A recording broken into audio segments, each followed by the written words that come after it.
Good evening, everybody. Welcome back to Saturday night. Welcome back to Romhack Races. I hope you're all feeling good tonight because we have got a pretty rough level, but a pretty cool one in store. Get your boxing gloves on. This is going to be a Romhack race, and it's going to be a fight. We've got a level from Quiet Mason tonight, recent creator of Fire and Ice, and it is 7 out of 10 in both complexity and execution, but only a 5 in length, which I think is nice. That's a good balance.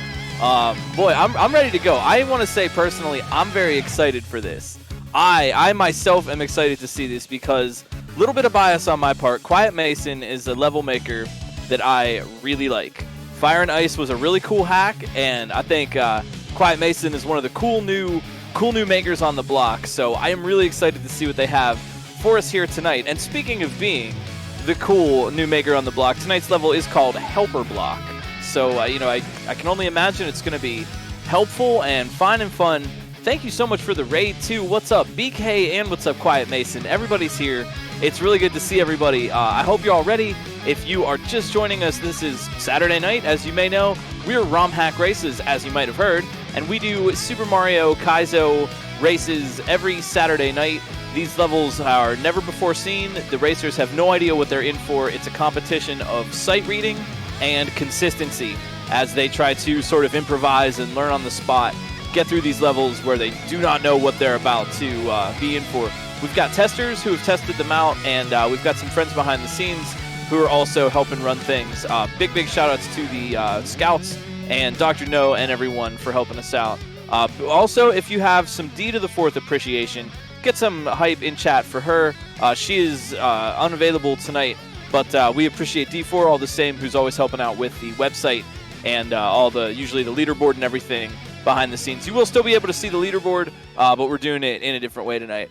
I'm glad to see so much excitement tonight. This is really going to be cool. Everyone seems to be ready to go. I feel good. Thank you so much too for all the subs. Really appreciate that. All your subs and bits go right back into the Romhack Races community so we can do things around here and bring you more cool content and develop tools and stuff like that.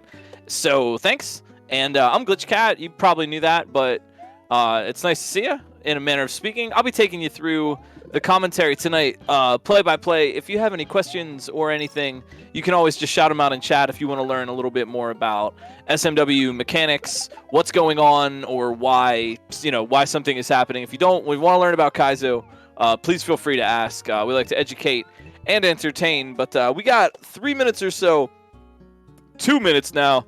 So get some popcorn, grab a drink, make sure your pets are comfy. I'm happy to report Mallow the cat is he's all cuddled up over there in his little cat zone with his nice blanket. So he's comfy, I'm comfy, and I hope you can say the same, because this is going to be a tougher one tonight, but I think it's going to be worthwhile and a lot of fun.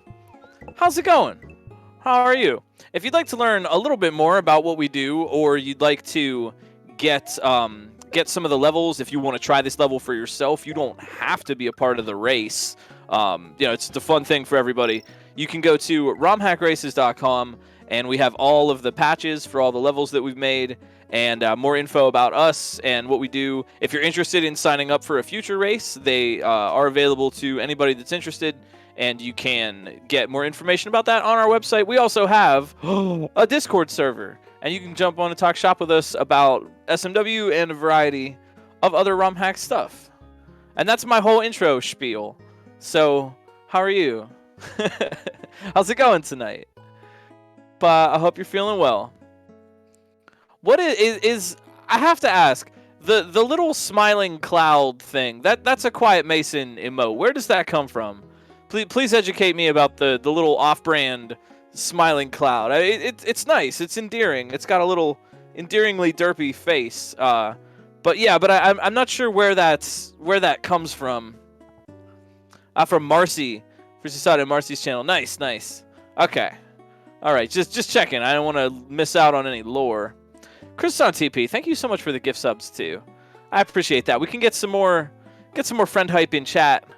And thank you so much for supporting Romhack Races. Like I said, all your gift subs and bits and things go right back into the community.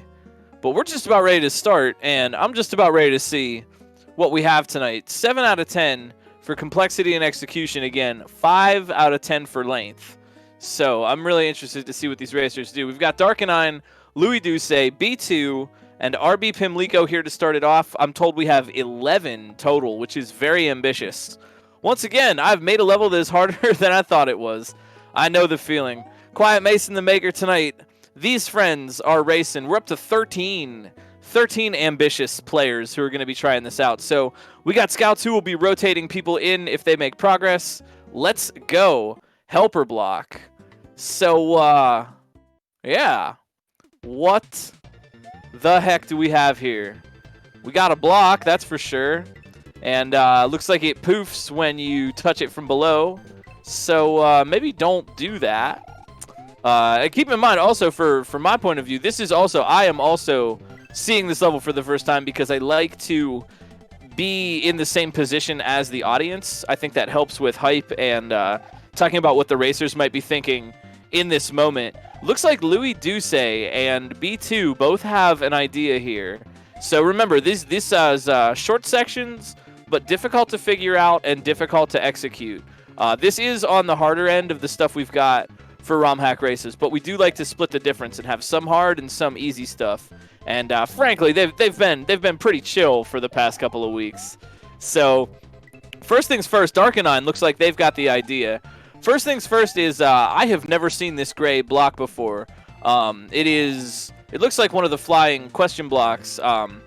Is that all it is? But it disappears when you hit it. So don't hit the block from below. This is, as I can imagine, our helper block. And the racers will be using it to make their way through different obstacles. Starting out, this blue shell at the beginning, they want to wait and let the helper block move to the right. Notice it moves in kind of a sine wave shape. It goes up and then it goes back down. It goes up and it goes back down. Those twin peaks, pun intended, are consistent. It will always move in that same way. And so there's a cycle. There's a phase in the motion. And so the players are waiting for the gray block to drop down just low enough that they can spin jump on that shell and cut that horizontal distance a little bit and land back on it. And that's the first trick in the level. So Let's go. Darkanine and Louis B2. Everybody has the hang of this. This is not easy at all. I can definitely see why this level gets the ranking that it does. And this is one of these races where consistency is really going to matter. I mentioned this so much. One-shotting an obstacle is one way to win or make progress in a race like this. The other would be just consistently getting back to where you need to be. Looks like Darkanine's doing a pretty good job of that. Louis Duce as well. So getting under the pencil for that next part, some of this is forcing movement and forcing you to kind of get out of the area ahead of time or at the right moment. Really interesting combination, though. The pencils. I don't know. Like, I feel like you don't see pencils a lot, but then as soon as I say that, people could think of like a million different levels with pencils. Looks like Darkanine's got the right idea at this next section. Louis Duce trying to get there. So keep your eye. I'm not trying to play favorites here. Everybody has a chance. I've seen all these racers do great things.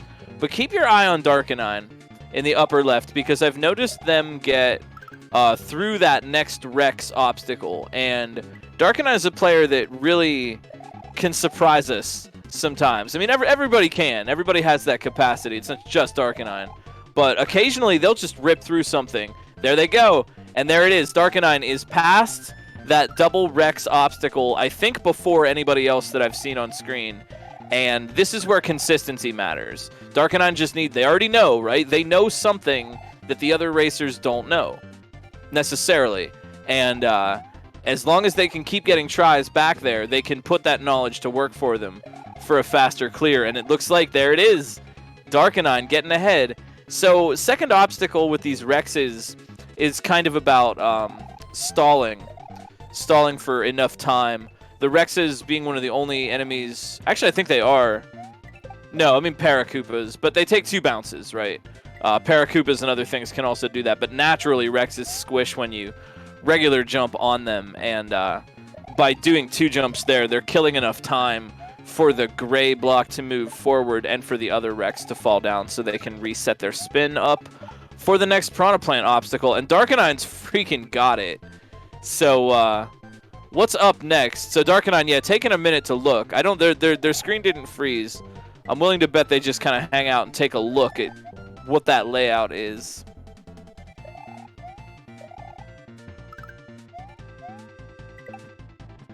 Yeah, say keep a watch out for other strats too, because we're seeing one thing right now, but there may be other ways to move and other ways to wait. Yeah, B2 trying a different sort of strat. I like that you pointed that out. Kind of trying to wait. It remains to be seen, I guess, whether or not that's really going to be effective. But in a level like this, especially, the main limiter of progress, whether or not you can and can't move or get the next obstacle, all has to do with the phases of that block as it moves up and down.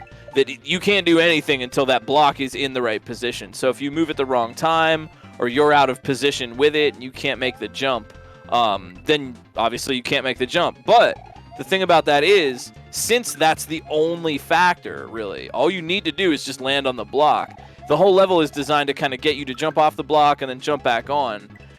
So sometimes you might be able to cheese something and do it in an unintended way, because the only thing is, well, all I have to do is get back on the block, right? The obstacles in between don't really matter.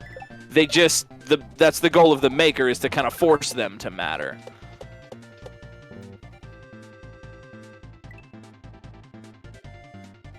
Oh, if I could describe this level in 3 words, it would be tight like a... Oh, crud. I ran out of words. You gotta give me more words next time.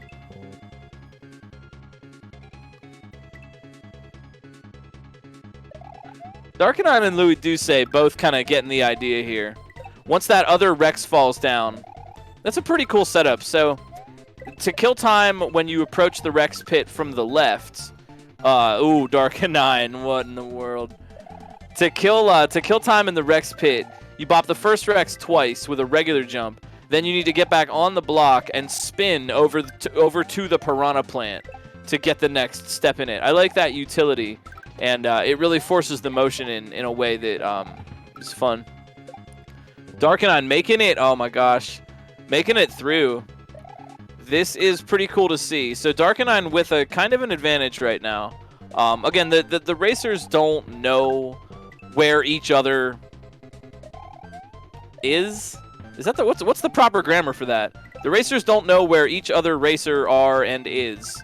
They don't see everybody else. So when I say like Darkenine knows something, Darkenine is out ahead. The other racers might not realize that. Looks like Louis Douce though catching up and making it to the same spot as Darkenine. So now we've got a little bit of pressure. Was correct? Is correct or was correct? Who? The man playing first base. Darkenine in the upper left with a great run right now. What can they do? Oh, I see a pipe. Wow. And that's that consistency paying off. So let's see if Louis Douce can get it. Now Louis also. Yeah, Louis knows what's up. Jeez, it's Louis versus Darkenine right now in just a battle for consistency. How quickly can they get right back to where they know they need to be?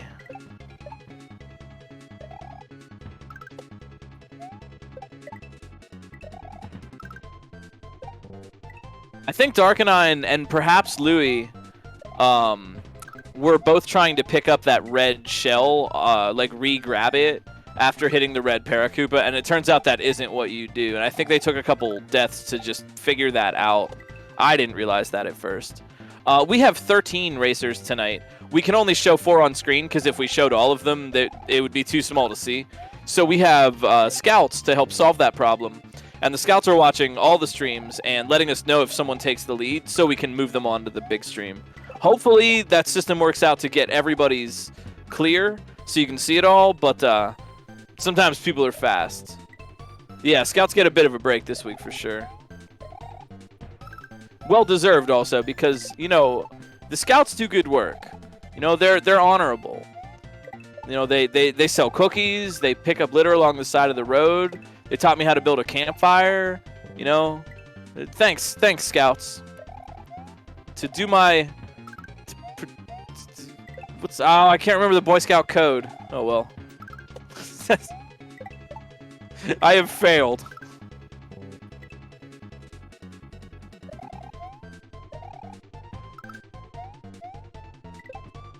There are a lot of people helping us out behind the scenes here at Romhack Races, and really a lot of people help out, in streaming communities and in ROM hacking itself in general. It's not always just the person whose voice you hear or someone you see.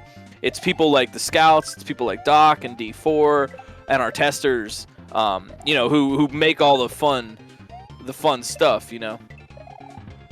It's always fun to go to the house party and see the show at the Thunderdome, but you got to figure, regular everyday heroes built that Thunderdome so the Titans could come and play,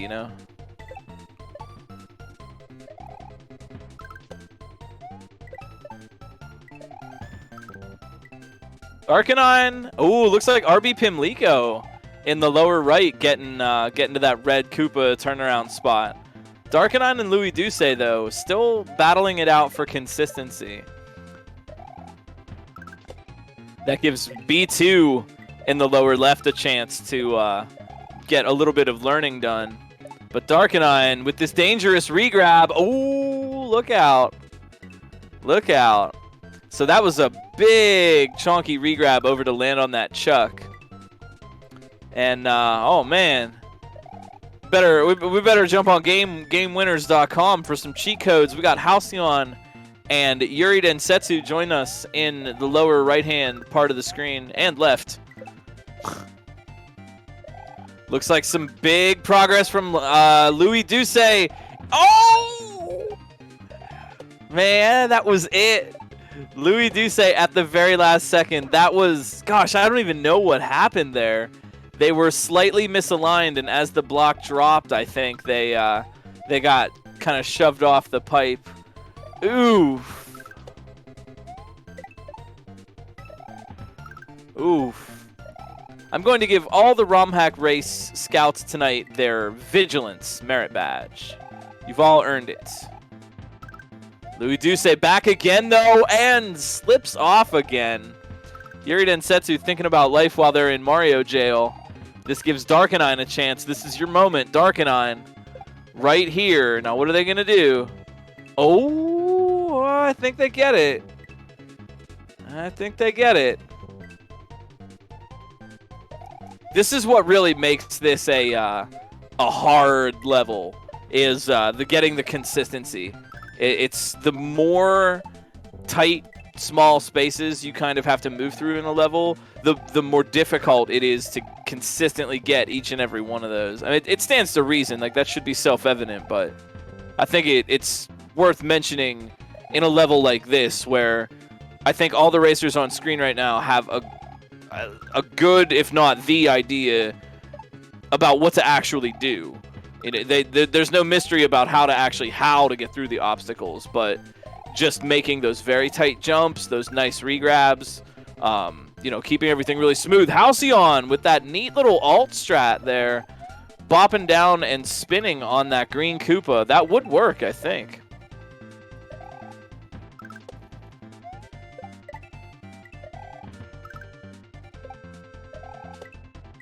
Darkenine in the upper left? No? Oh, I wonder. I wonder if they tried that on purpose.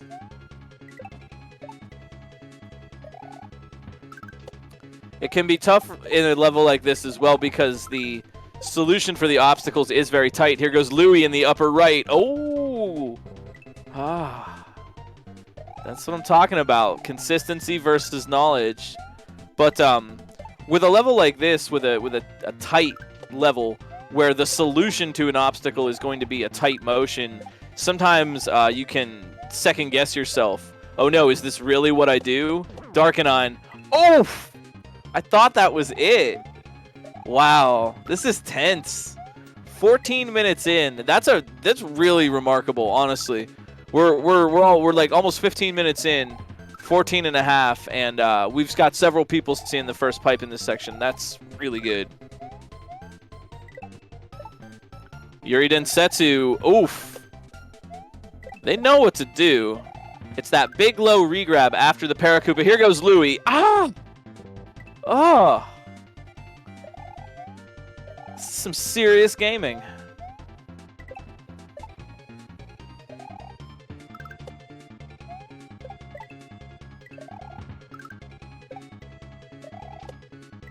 Louis, guess who's back? Oh my word! Darkenine in there! In there! Darkenine gets it!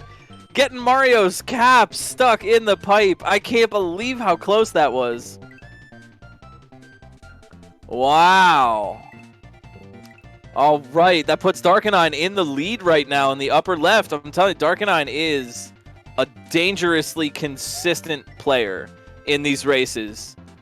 They're dangerously consistent. When you see the purple coin stand flush with the glass block, then drop the shell. Oh no, I have to remember that too.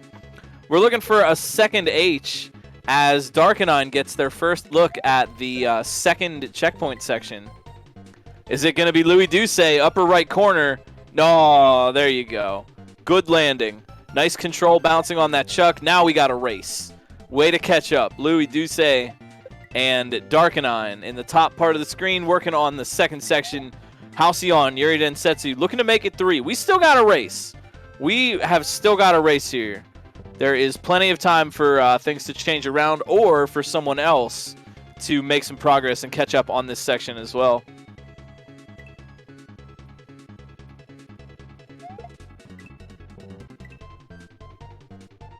Gotta say, I really like the music here. It's good for this level. It's just kind of floating through the sky, feeling good. It's a nice day.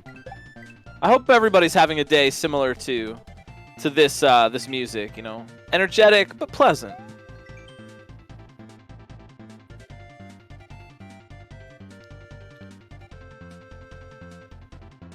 Stand flush with the glass block, then drop the shell. It'll wrap up to the purple coin position. Profit.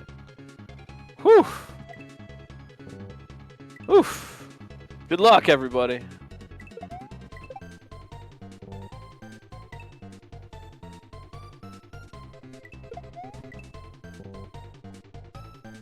So, I'm actually sitting here learning about what we're going to be doing here as well. Yeah, no, this is a little bit, yeah, it's a little bit confusing. It makes sense. It's a little bit of cosmic brain going on here.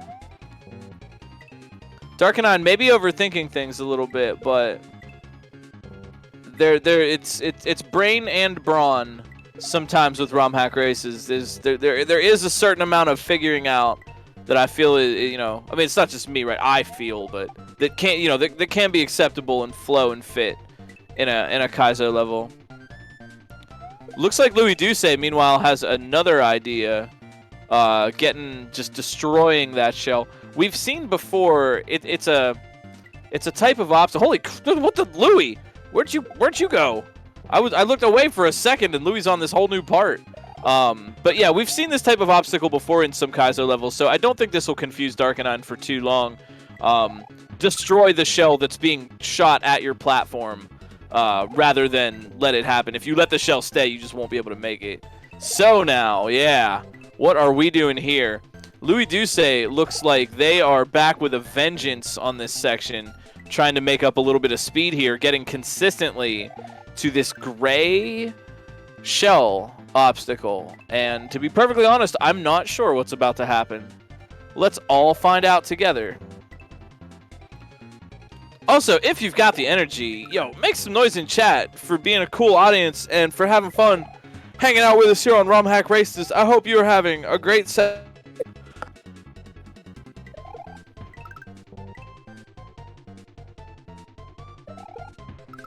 Ah.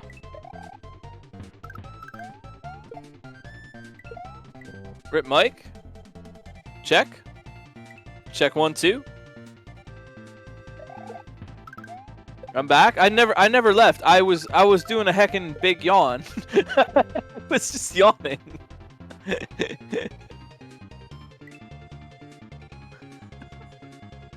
I was just yawning, yo. Cause I'm so bored here.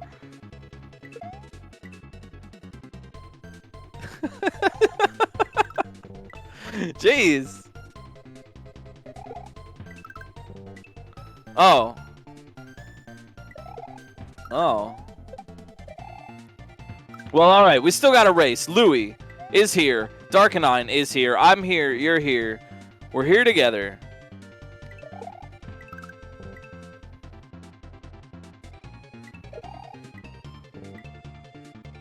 And we got to figure out what is up here with this green shell. They're getting it out. That's a 2-hit shell. The green. I cannot talk now all of a sudden. The gray shell is a 2-hit shell. Although I think that bopping it like that reduces its hit. Louis Douce getting to this part. So Louis Douce getting up and over. Darkenine as well. Throwing the shell underneath, and it goes up into this 2 bucket. And I believe this is the part that we were instructed about. So I'm actually, yeah, Louis Douce checking the rules again. Checking the instructions. It's good to read the instruction manual. 90s gamers will know. Sometimes that's all you had was the instruction manual. You know that whole thing about like, oh, you know, men don't read the instruction manual. Like, dude, video games, it's valuable information. You know, if you play video games, you know. So, So Louis Douce getting here. Halcyon making it to the checkpoint. Very cool. And RB Pimlico as well. I'm sorry I didn't shout these H's out promptly. Everybody on your screen right now on the second section could be anybody's game. Although Louis Douce and Darkenine are looking favored right now because they have made the most progress.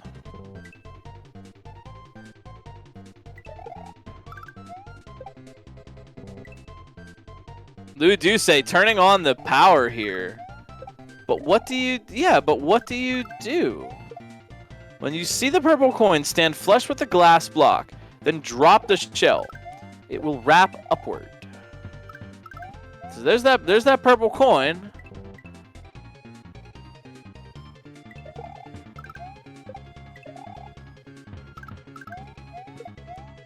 Yeah, I feel like we're about to see something really interesting. What? Oh, Dark Knight just didn't throw a shell in there. So here's a little bit of the cosmic brain.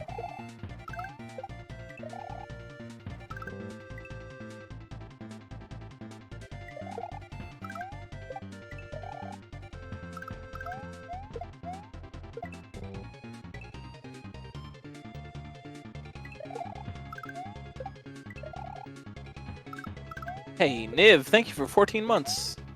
Welcome back, friend. Thanks for joining us for another exciting Romhack race. Louis Douce. Now, what in the...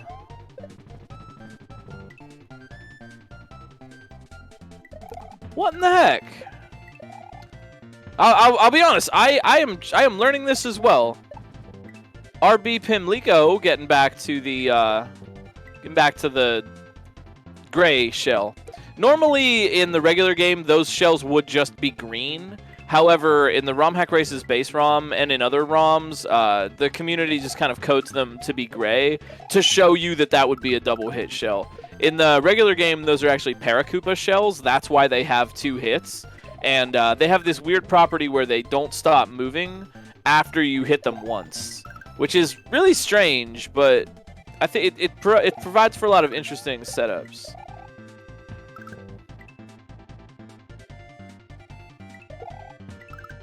But I do think, actually, correct me if I'm wrong, but I think hitting it from below like that in that kind of setup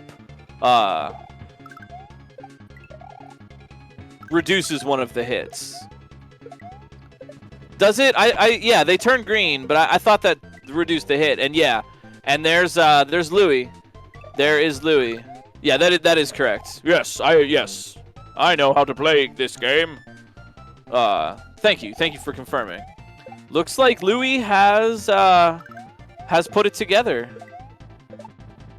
I'm not gonna say it out loud quite yet, just because I don't want to necessarily spoil it or something for someone that might be just listening in, but looks like Louis got it. Although, honestly, Halcyon and RB are not far behind. Louis needs to get a move on right now if Louis wants to capitalize on this knowledge that only Louis has. You know, as they say, we gotta go. Yeah. Making the moves, though. Halcyon thinking about it.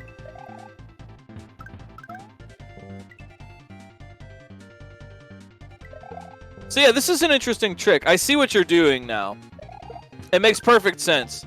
I wouldn't even say this is puzzly as much as you just have a cool mechanic here that needed explaining.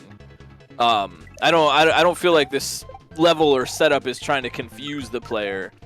It just kind of needed explaining. It's interesting. I can't recall ever seeing this that particular tech or trick be used. I'll say too, if you're all sitting around in chat liking the design here, and you'd like to challenge yourself with a little bit of a step up, there is some really cool, tough stuff on SMW Central right now. And if you like this in particular, check out Fire and Ice. Quiet Mason's hack. Really good stuff. One of my favorites, I think, this year so far. It's been it's a fun game. It's like this. It's challenging, but it's fresh and interesting at the same time.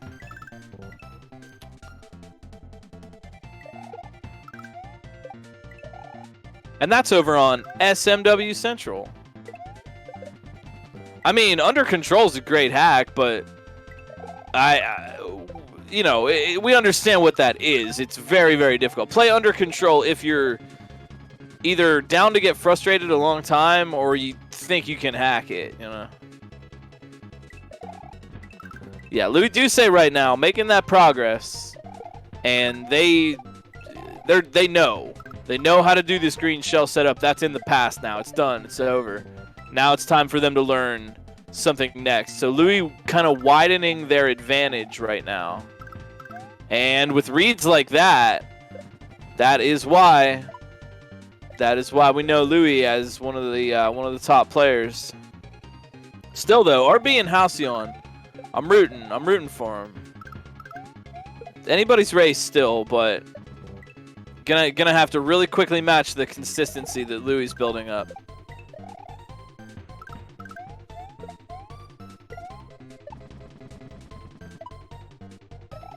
Here goes Louie on another run, switching from the spin jump. And Darkenine, though. Hey, all right. Now, Darkenine trying. I mean, it's like, I feel like this is like one of those, and I can't believe I'm making this analogy right now. Who am I? But this is like one of those NASCAR races where one car is in the lead by just a little bit, and the other second place car is like waiting to take the turn tighter than them to get that little bit of an advantage, you know? And I can't believe when I woke up today, I didn't expect to be making a car racing analogy for a Romhack race, but that's exactly what's going on here. Is Darkenine is just a hair behind Louie, and if Louie can clutch it out right now and just like keep the pressure on, then Louie will get it. But any flip-flopping on Louie's part is going to give another racer an opening right now. So can they do it? Here's the pipe. And there it is. Got it. Now do a midair. Are you kidding me? Oh.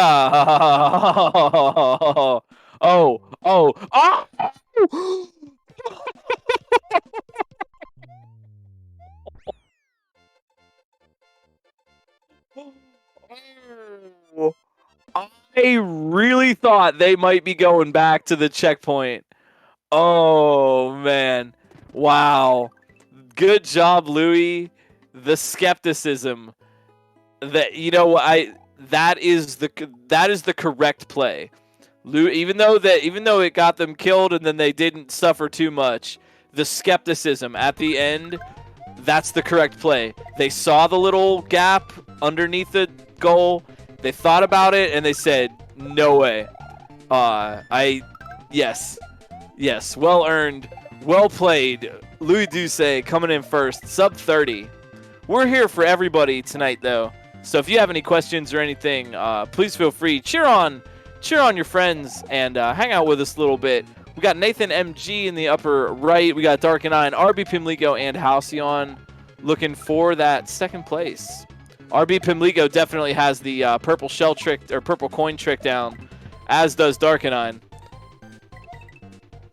So it's a matter of time right now.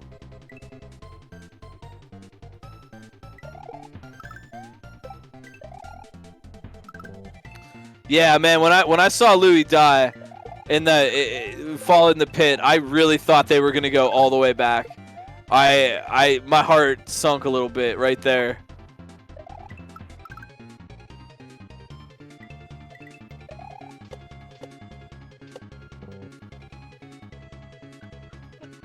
Excuse me.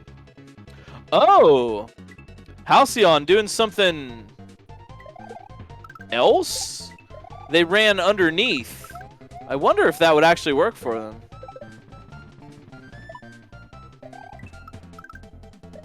But Darkenine clearly knows what's up now.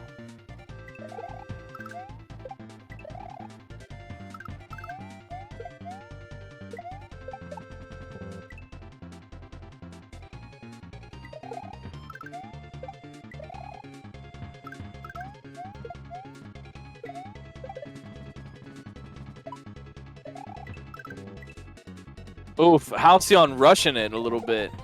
They're going too fast.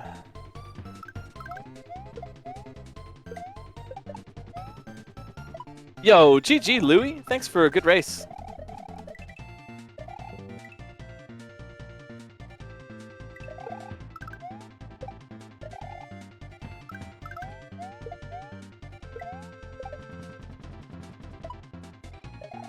As usual, splendid skills.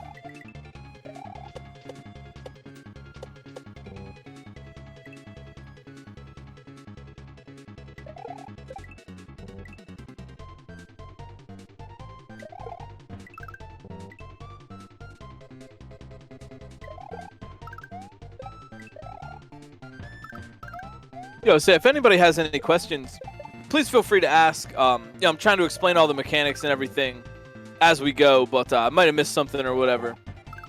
RB Pimlico gets it. Yeah, taking a pause to think about it, too. Clever. Oh, well played. Yeah, well played, RB there.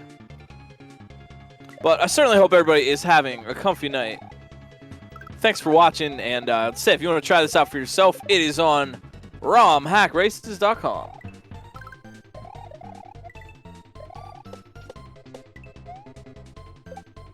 I really like using the idea of using the you're spinning and then you jump and you land on the helper block and then you do the other kind of jump. You reset your jump, like kind of motor skills style. I was actually just talking to a friend today about motor skills, and we came to the conclusion that it's a good way to put it. Motor skills isn't as interesting as jump switching. And that's something I think is being done here in a cool way. You have to land and then switch instead of just being able to do it in midair. It forces more stipulations on the design. But yeah, the resetting jump is a really cool mechanical motif, I think, in general in Kaizo. And that's why it's a little disappointing to see. I'm not trying to dump on motor skills levels too much, but you know, so many like motor skills levels, what do you do with that, right? You jump on something, then you spin on something, then you jump on something, and you just kind of flip, you know, keep trading off over and over. And that's not as interesting sometimes as creating a space for yourself to land and switch jumps, landing on a dolphin, landing on a helper block or something. I think like other types of jump switching are more interesting. I think, honestly, I mean, motor skills gets a little stale because there really isn't that much to do with it.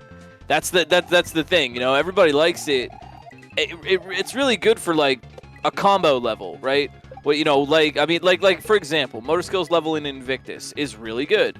It's excellent, super fun. Lots of motor skills levels are fun like that.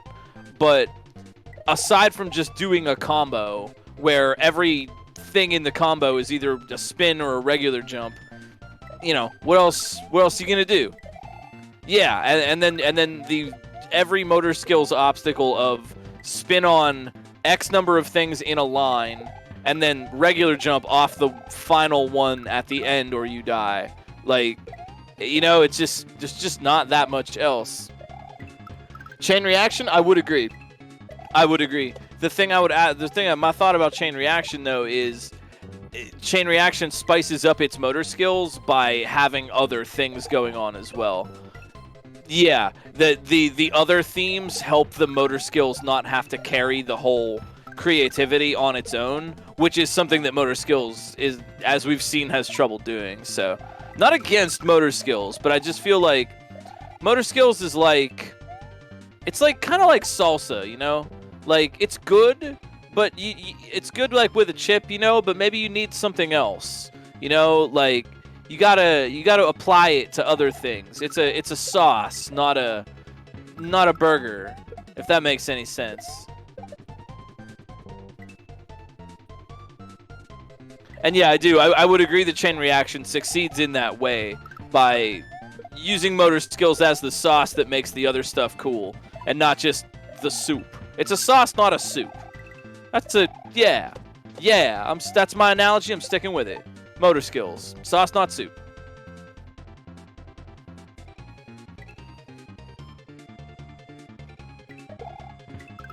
Yeah, seeing a lot of progress right now. Halcyon and RB Pimlico both understand what to do with the purple coin and making their way through that regrab section.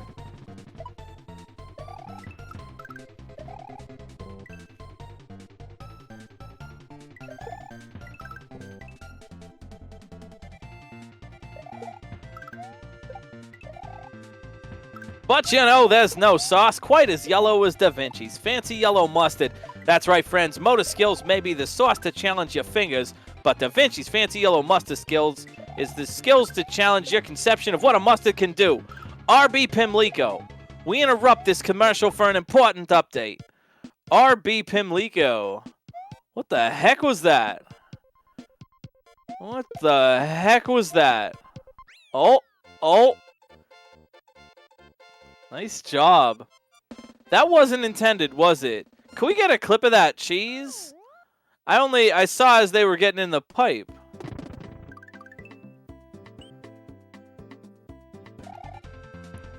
Yeah, I actually missed that. I missed what that cheese was. I just looked over and I noticed they were at the pipe.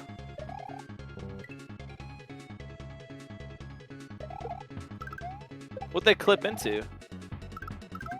Wait, I'd like to see that again on super slow motion replay.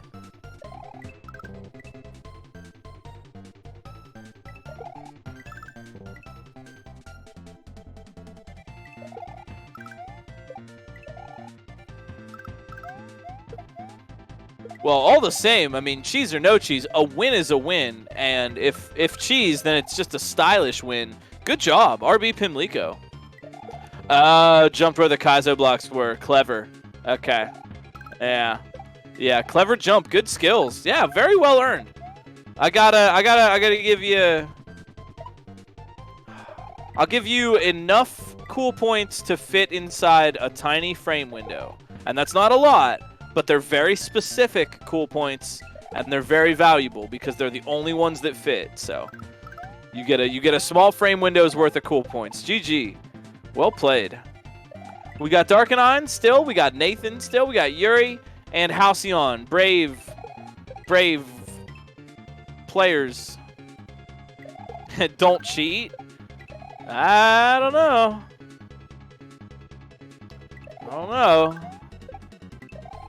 I want to see what happened on this cheese here.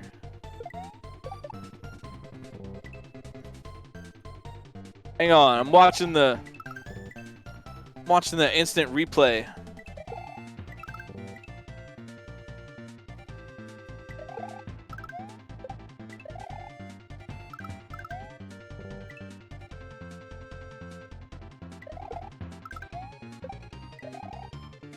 Nice.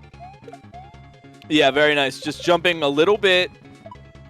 Yeah, just jumping a little bit ahead. There's really small frame window, but they had just enough time where when they landed on the helper block, Mario's head wasn't underneath a Kaizo or inside of a Kaizo.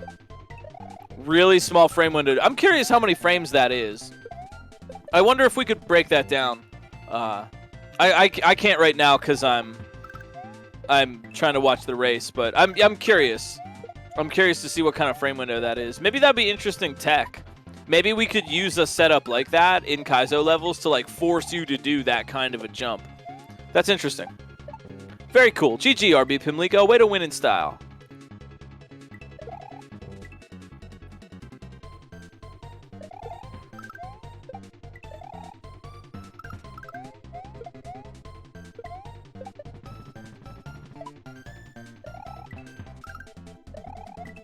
Yeah, Darkenon really wants it here. Getting so close.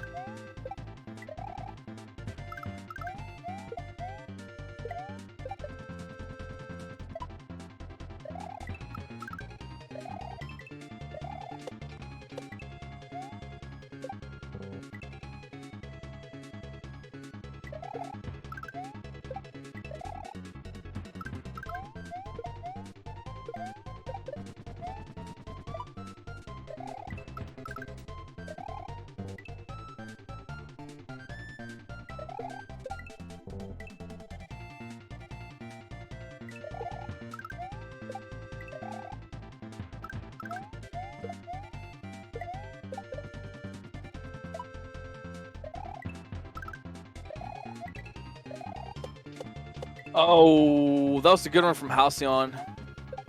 Oh, Darkenon! Darkenon! Oh! Darkenor!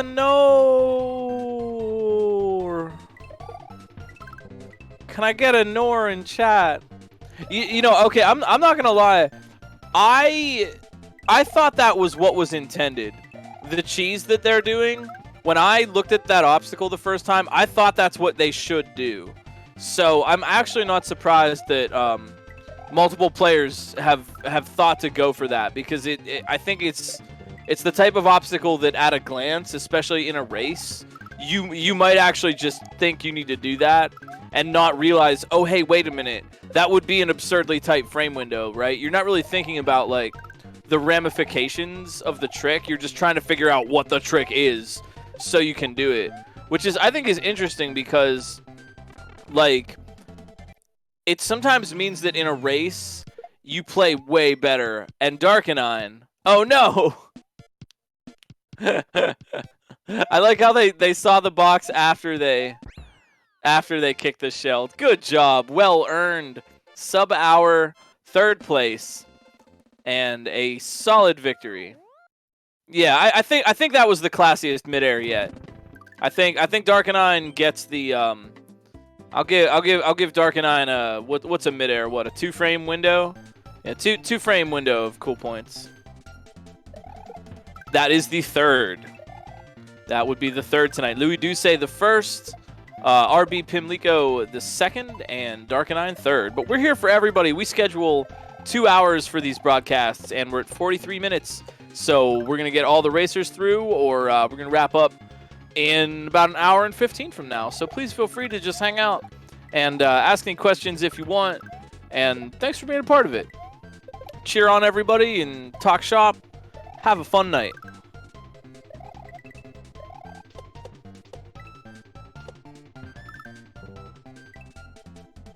That's how it can go sometimes. Yeah, thank you for the raid, Darkenine. That's how it can go sometimes. It's not the person that gets the 1 checkpoint is not necessarily the person that gets the 2nd checkpoint. Every section might present different challenges or different obstacles, and we've seen too in the past that someone who, I believe Darkenine has done it before, someone who lagged behind a little bit in the 1st section finally makes it to the 2nd section, and they're not confused anymore. They get it.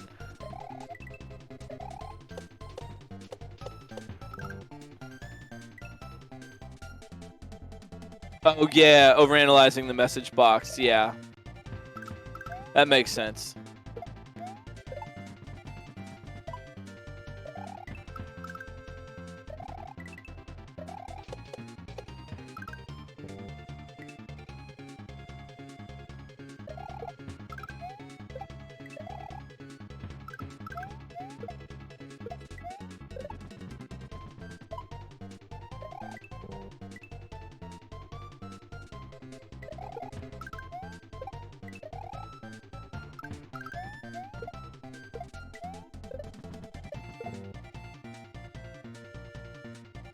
I think that's something we could look at for future Romhack races or base ROM or stuff or whatever. Is having some more colorblind accessible options for colored coins and indicators and things. That's a good thing to think about.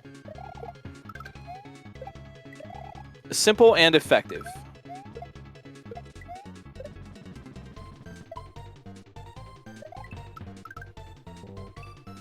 $13-5 for the hidden block. That's pretty good.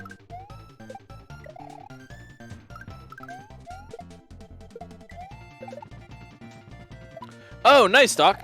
That's great. Yeah, maybe some color, some easier colorblind accessibility palette options than coins and things would be good. Oh, yo, here goes B2DE in the upper left. Oh man, that jump off the winged block was so good. Looking to make it to the checkpoint. Small coins have their own drawbacks in that they're smaller and can be less obvious, especially in a level with a lot of other stuff on the screen. What I would say would be, why not both? You know, it never hurts to have extra options for indication.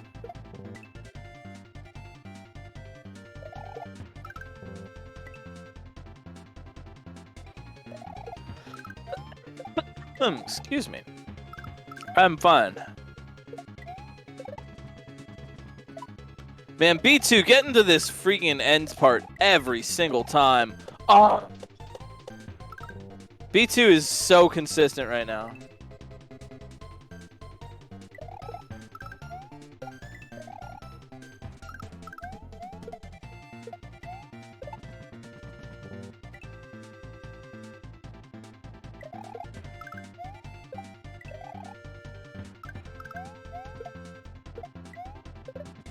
Alcyon and Yuri as well, working hard. I'm wondering who's going to get this next. Nathan, though, in the upper right, making... Ooh, making strides.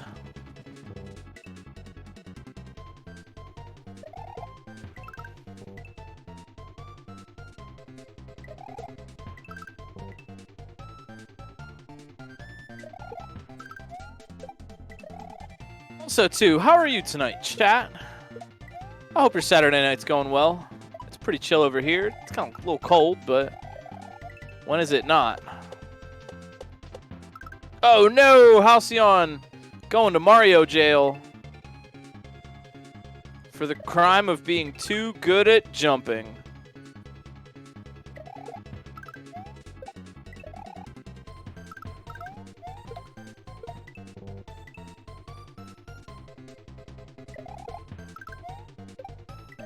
I really like the use of pencils in this level. I know that's such a ridiculous thing to say, but yeah, they do a good job. Like normally, I don't know, normally pencils never really, I don't know, they just get used to like incidentally kind of make things annoying. But this is like, they're like a main component of the second half of this. I think that's neat. Or the first and second, rather. Or first. I mean first. That's what I mean.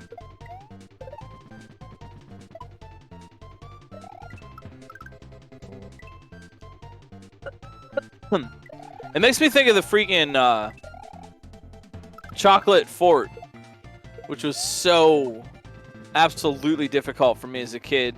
Looks like Yuri's also going for that small frame jump. I think some players think that's what you have to do. That's my guess, is that some players think you have to do that jump above the Kaizos that way.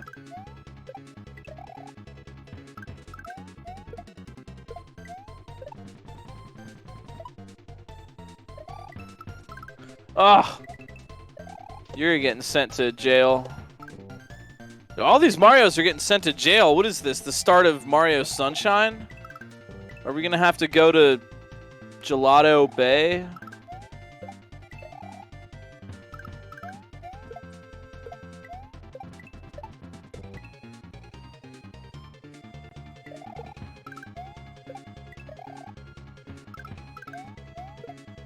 That cloud is big smiling.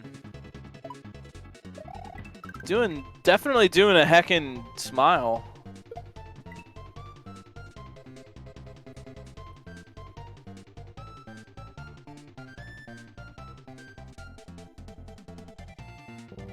That's not illegal in the Mushroom Kingdom. They're everywhere. Kingdom is literally called the Mushroom Kingdom. I can't imagine they would prosecute that.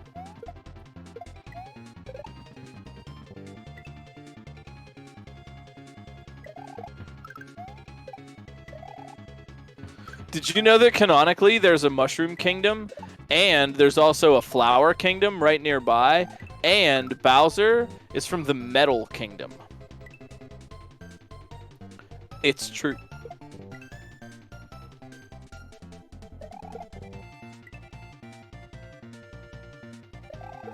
Yes, in a dinosaur island. But according to the 1986 Super Mario Bros. 1 anime cartoon released in Japan only, which is totally real and is actually good. B2, sad pipe nye. So close.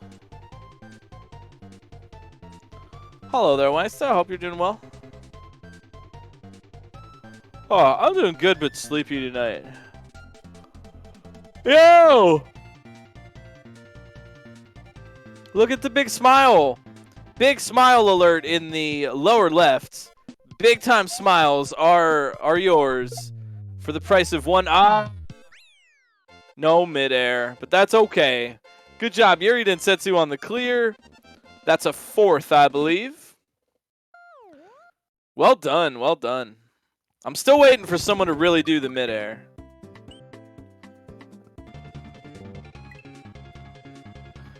You know, I'm almost willing to bet that most racers realize that that's a fake out as soon as they get told to do a midair. You know, like, oh, no one would ever have a midair in this level. Oh no, do we lose Halcyon? Oh no!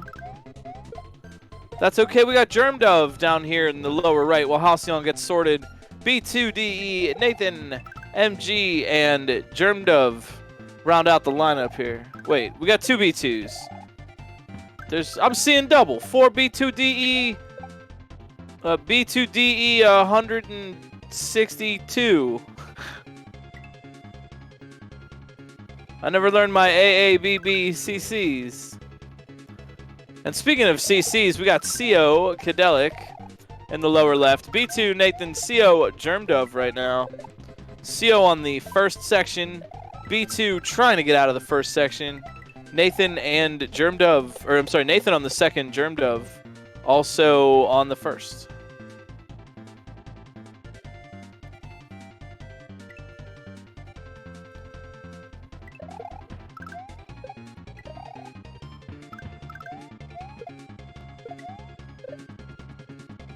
Yuri, thank you for the raid. Good job on the level. Well played.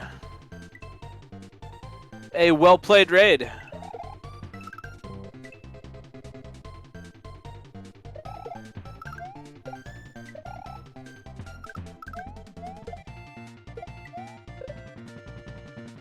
Yo, glad you liked the level. Yeah, big shout-outs tonight. Quiet Mason, our maker tonight. Creator of such hits as Fire and Ice. And not the vanilla kind.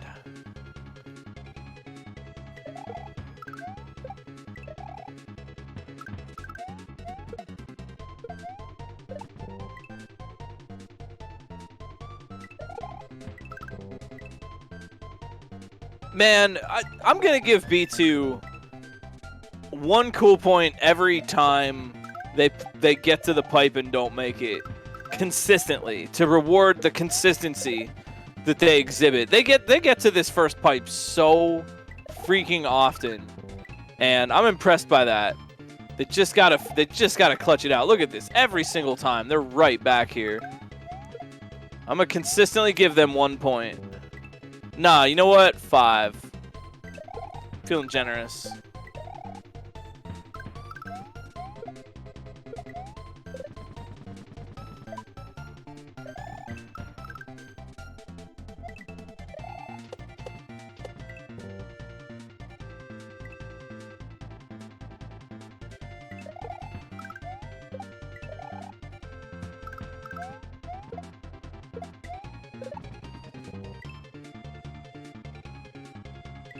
Germ Dove as well in the lower right, looking good. Oh, almost.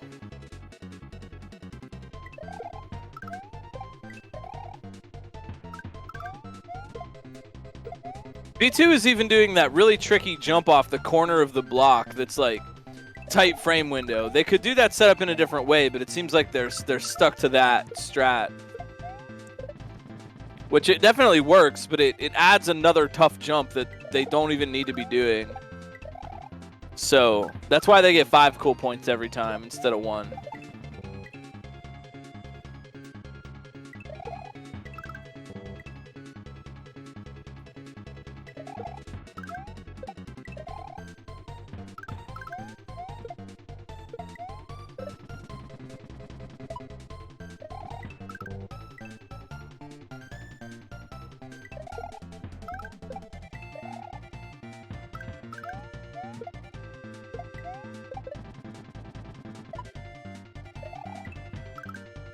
Nathan looking good in the upper right.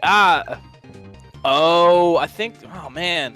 I think there is a little bit of brain mishap, I think, happening. Not on the design. It's a tricky level, but I think some players are misinterpreting some parts of the design. And then either they got it once and it worked, or they're just not really questioning it. This is a good example of why it can be important to question what works in a level. You know, if you're getting through and you do get through with a strat, but what you're doing is just like very difficult. It's so tight. It's very difficult. Maybe that real difficulty, and it's just like so annoying. Maybe that's your signal that like, hey, maybe rethink the obstacle, because that's not actually what you do. I've learned that lesson myself, like, because I screw up like that a lot, where I try something and it kind of worked, and so I just assume that's what it is, and it turns out you don't even, not even what you do.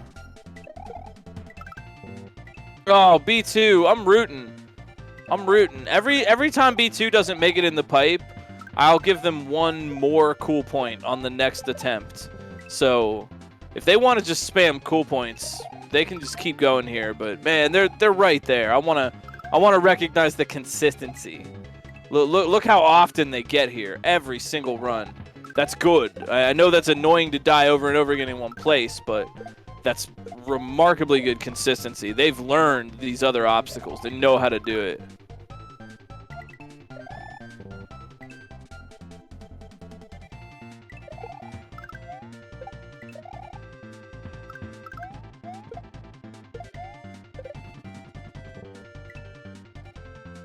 Oh.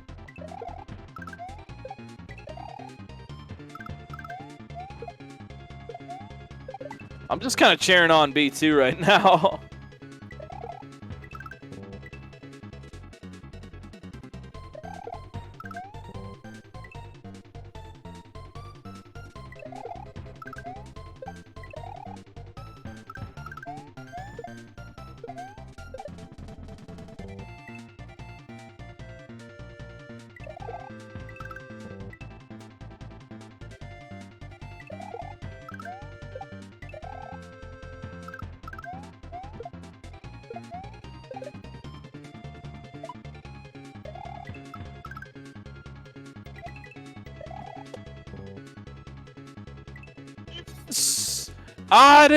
That's it. We finally got it. B2 getting in the pipe, making their way to the second checkpoint, joins Nathan MG on the second half of the level. Nice job. Can we get let's get some H in chat.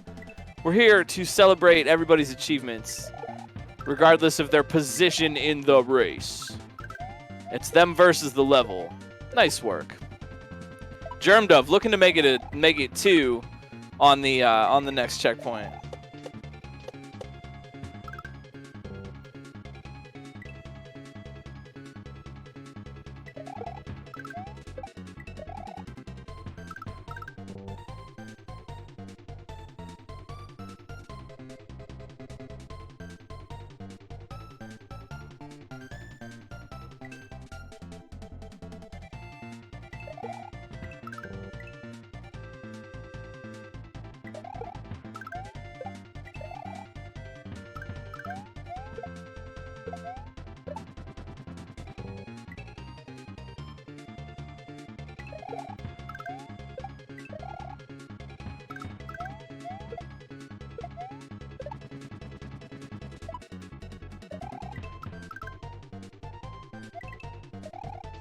Oh, nice night. Dunno, sorry, it's a little difficult sometimes to give play-by-play on exactly the same obstacles over and over again, but like I said, if anybody has a question or anything, please feel free to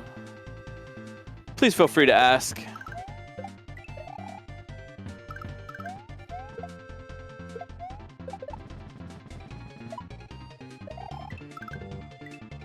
Nathan MG definitely understanding what needs done at the purple coin.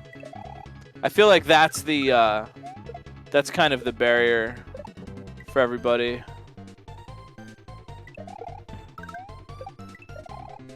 How am I doing? Me? I'm doing fine. Thanks for asking. I'm enjoying the race, having some fun. I'm also looking forward to just chilling, taking a night off. Been making music that makes me happy.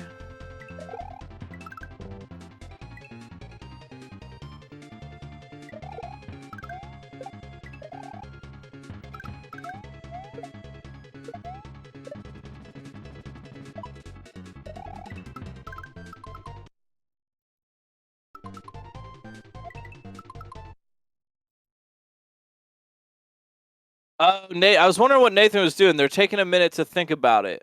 Smart. SMRT. I mean SMART.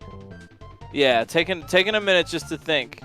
That can be really helpful. Just look at the board, you know, kind of play it in your head. See if you can figure out what you're about to be doing.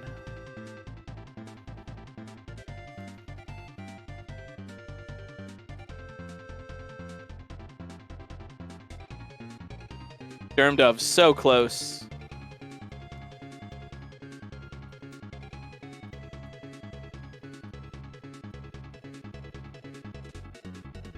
We need that checkpoint for Germ Dove.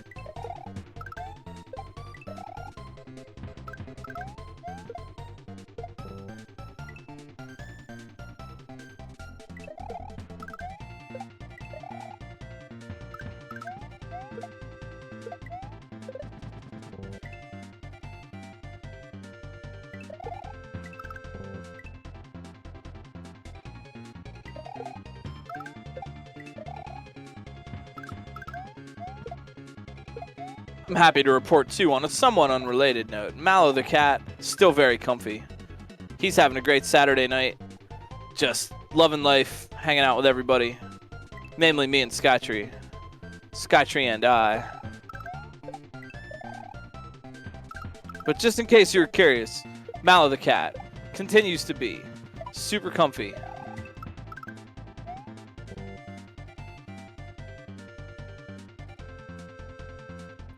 He's got his own little cat spot that I made him in the game room, and he really likes hanging out there.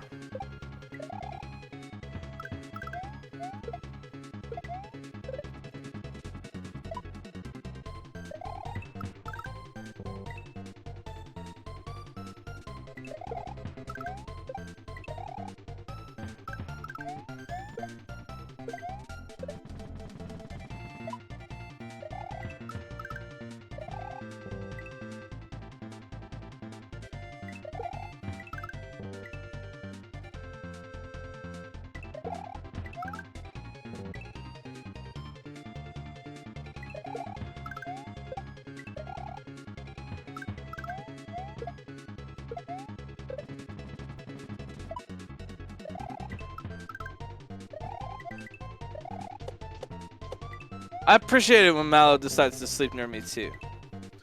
Cats, it's nice when they're around.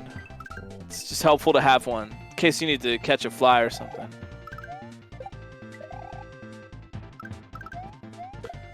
We still got a race, though. B2 and Nathan working on the second section. Germ Dove and CO on the first.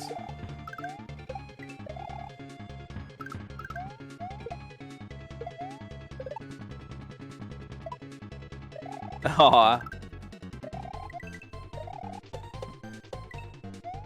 Yo, looks like Nathan's got the hang of that jump switching obstacle, hitting the turn block, opening it, landing on the gray, and then switching jumps to get the regrab across that gap.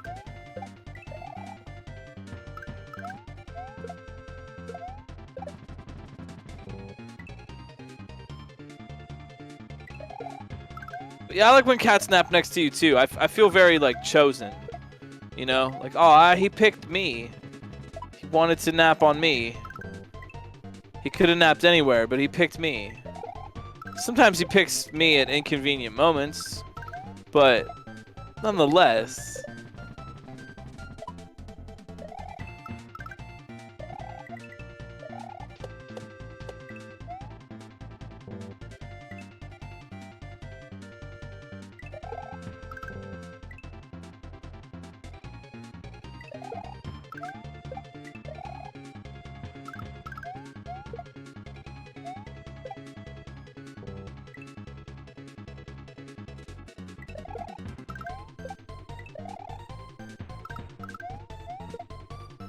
You know, we actually have a command in my chat for how much, how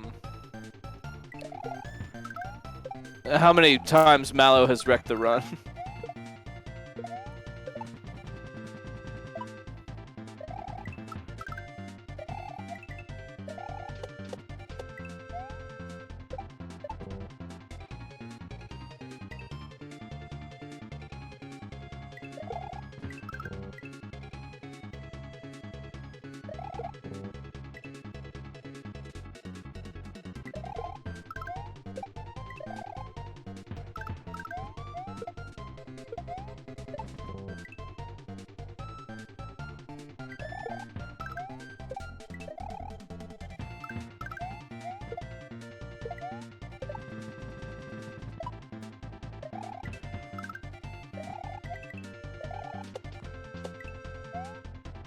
Nathan looking a lot better at the switch around part.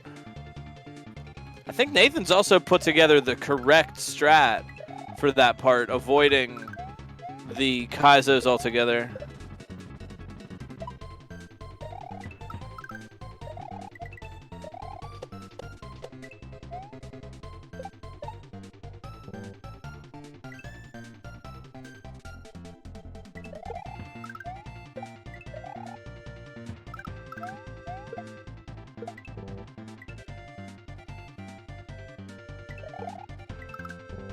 And Germdove, so close.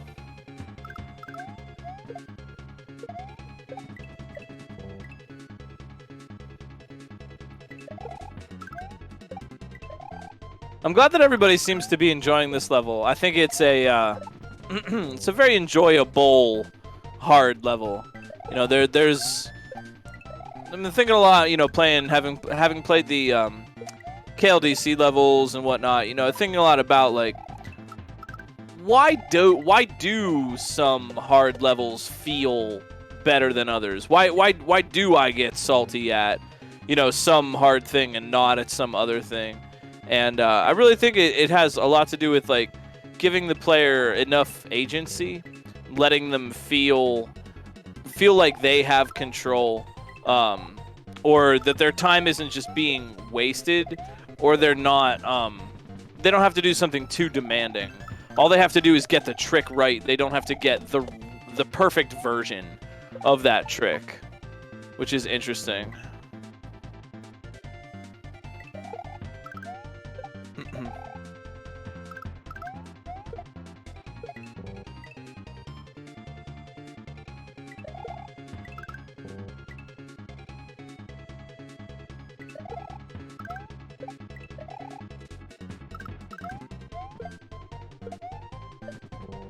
B2.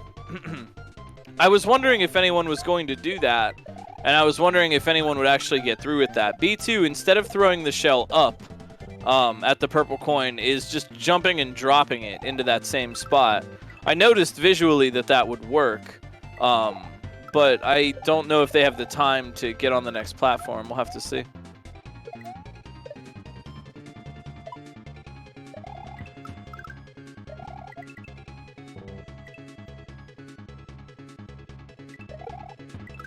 Germdove back again. No! And hey, we got Walking Eye coming in the lower left. Working on the first section, but working hard.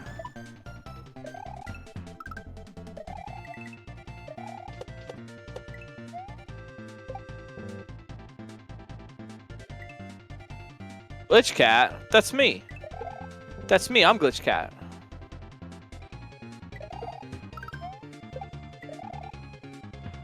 Oh, Walking Eye is close. Close to that checkpoint, getting all the way to the chuck. Just gotta finagle their way into that pipe.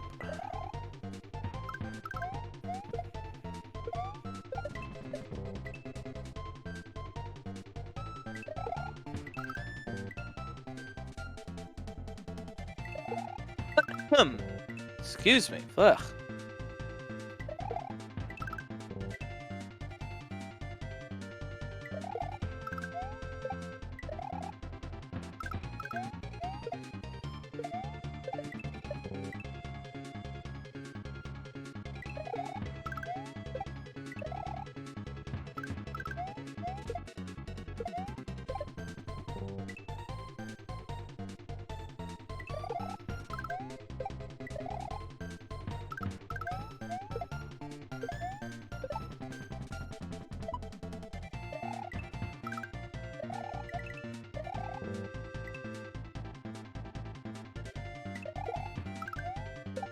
How y'all doing tonight? What's on your mind? What are you thinking about for the weekend?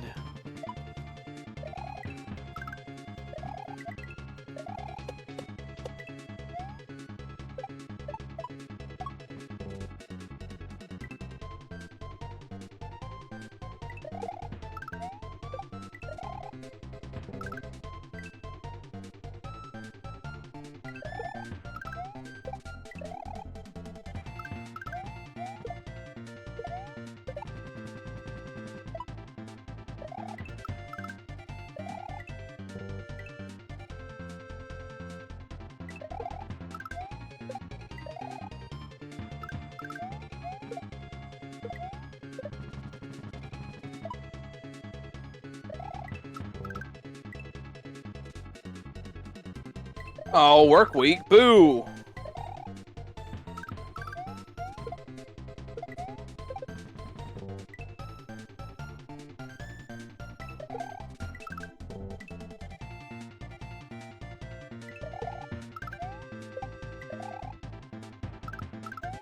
Well, I'm looking forward to a relaxing evening. Hanging out watching some friends. If you are looking for someone new, check out or watch on Twitch, don't forget, you can go and follow these racers and check them out. Oh, my word. Nathan MG, do we have it? Yes! Holy cow, that was great. Freaking well played. Now do a midair. Wow, that was a great run at the end there. Nice attempted midair, but the real prize is the giant goal. Believe it or not, that's the official name for that structure.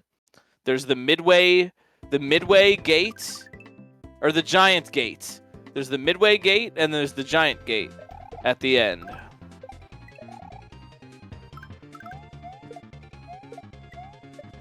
Nice work. We're going to say hey to Proto Pizza in the upper left. Or upper right, rather. B2DE, Proto Pizza, Walking Eye, and Germ Dove. Walking Eye and Germ Dove with the identical deaths at the end of the pipe, at the end of the first section at the pipe.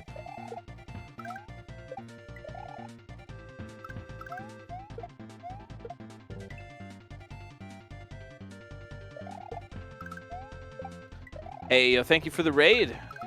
Good job on the level. That was a good clear. That was great. I was going to mention, too, go and follow the racers.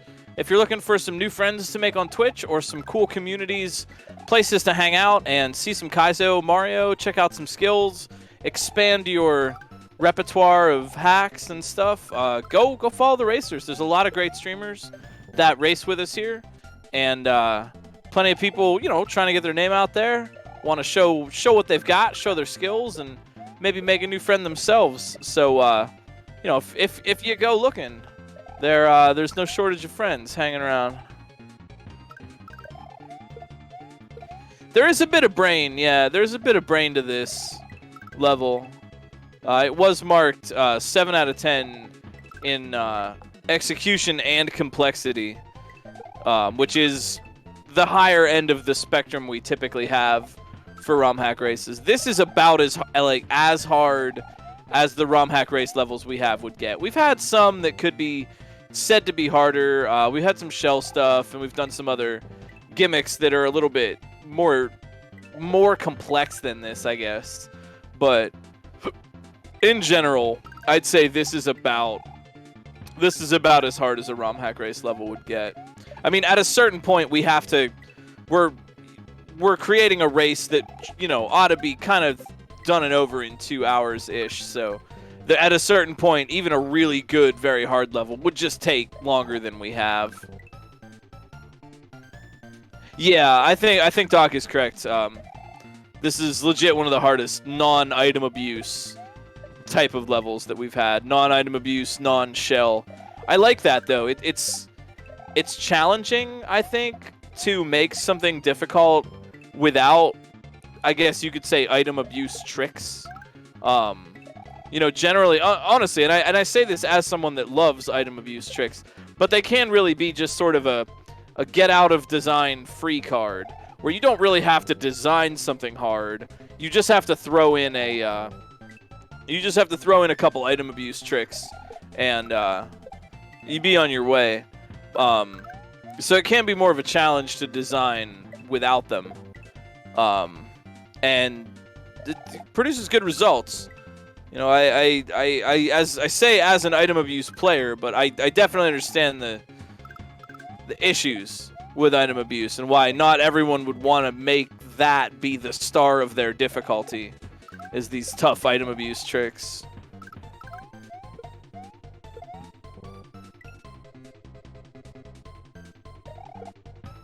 What's the hardest Kaizo level ever created? Sovereign Castle. In a way, I'm not wrong. In a weird roundabout way, Sovereign Castle is one of the hardest Kaizo levels ever created.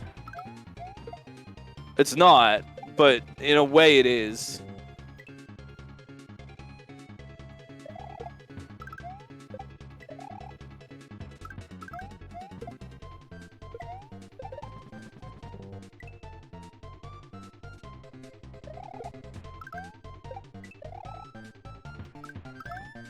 There was a mini fruit dealer type boss. Mini Mawile made it. It was like fruit dealer, but you can actually play it instead of just fruit dealer, but you're expected to literally be a TAS. But that's the thing about the original fruit dealer is you were not supposed to do that. It was like TAS only, just theoretically. It wasn't. It's a weird line. It was like Kaizo hard. It's not supposed to be done by a human, but it could be.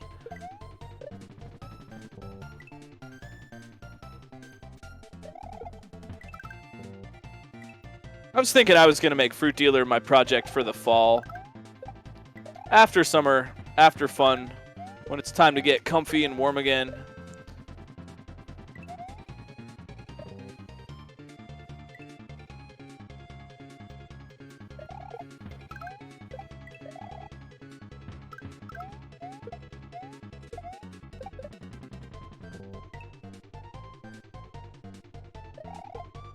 Yeah, Tubular and Fruit Dealer being RTA clearable is a good example of how sometimes you achieve TAS-only status by just literal TAS-only things. Hold left for exactly 3 frames. Oscillate these 2 buttons every other frame. You know, something that it's just physically impossible to play. And sometimes you arrive at TAS-only because the sheer amount of stacked things you have to do it's so unlikely that a human would ever get that. Like, yeah, in theory, separated from each other, all these obstacles, yeah, you can do it. You could save state your way through each and every one of them, but the sheer number of stuff, the sheer number of obstacles in Tubular, for example, and then having to cap that off with the Fruit Dealer boss is just, you're not really going to do that.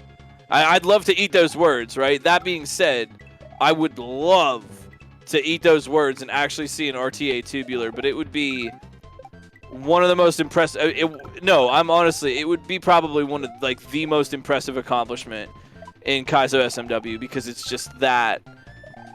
It's so ridiculously tough. I'd like to see it. Maybe someday I'll give it a shot when I have 5,000 hours. Yeah, exactly. Yeah, that's a good way to put it, Doc. You can RTA Tubular just like you can swim from New York to Miami. Like, you can. You sure can. Like, in theory, you can swim across the Atlantic Ocean, yes. But in practice, no, you can't. It's like that. Yeah.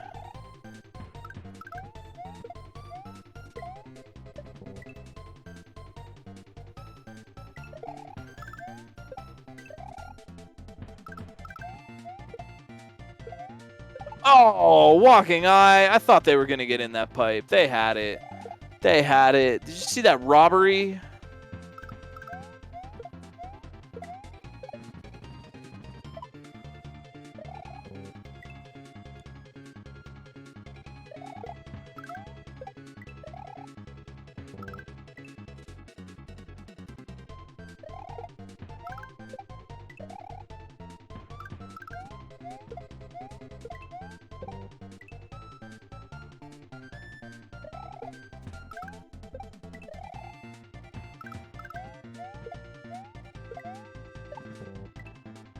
Yeah, they zoomed when they should have neumed. Ommed when they should have nommed.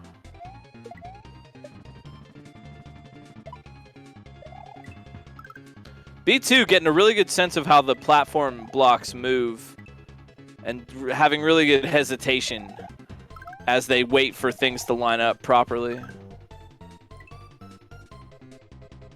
By hesitation, I mean like half an in-game second, but it's there.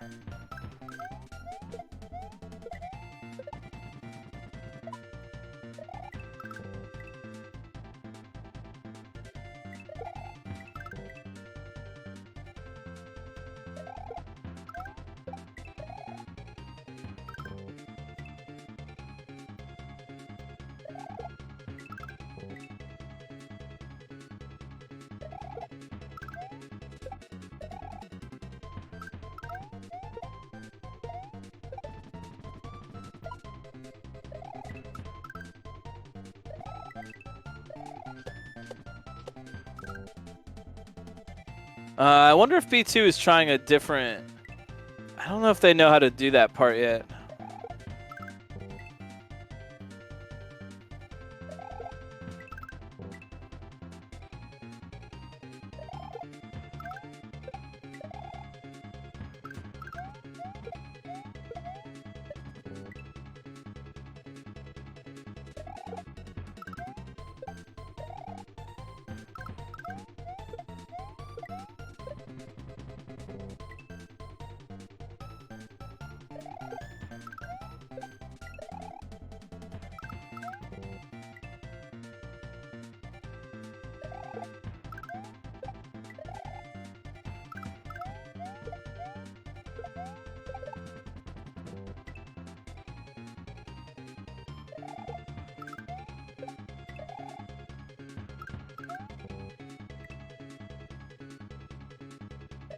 We got some time to go.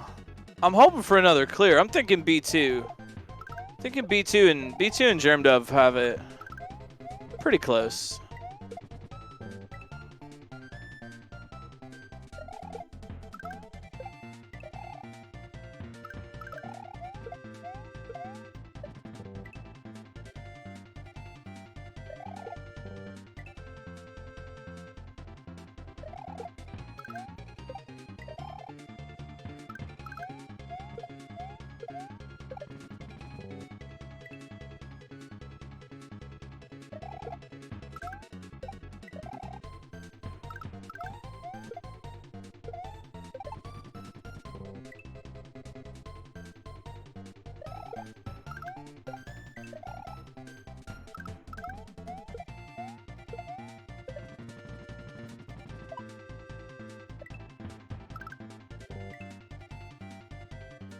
There's a lot of timing, honestly, going on in this level. It is... I recommended to a friend earlier today, too. Play Asteroids. You know the arcade game? Just play Asteroids, because Asteroids is all about hitting a moving target with a line. And that's the same kind of thing in a weird way, but it's the same kind of thing that's going on here in, like, being able to tell where the block is going to be and exactly when. Because as that helper block moves up and down, having a really good sense of the phase and just kind of intuitively knowing how much time you have to kill or how quickly you have to go to hit it, land on it at the right point in its peaks and valleys. It's a good skill to have. Walking eye! No.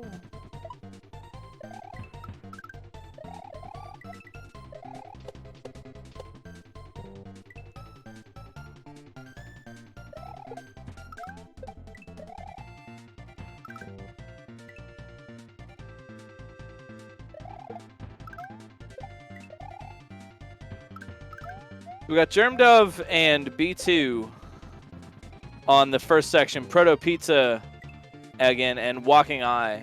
Or, man, I'm sorry. Germdove, B2, second section. Proto Pizza, Walking Eye, first section. Ugh.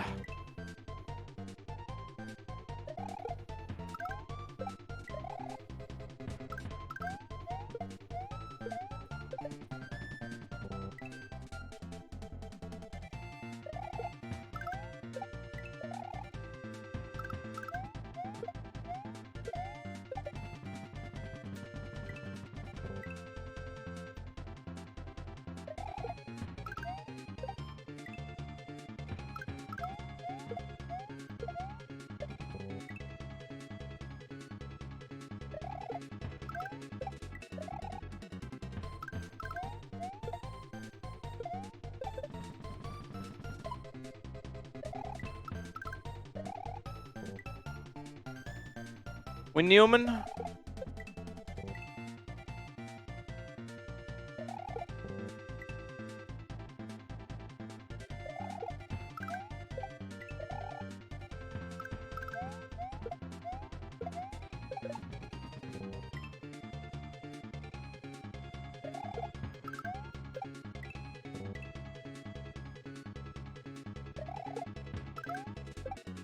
Walking Eye.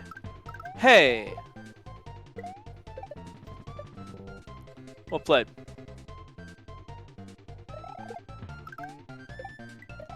Nice, H. Well done.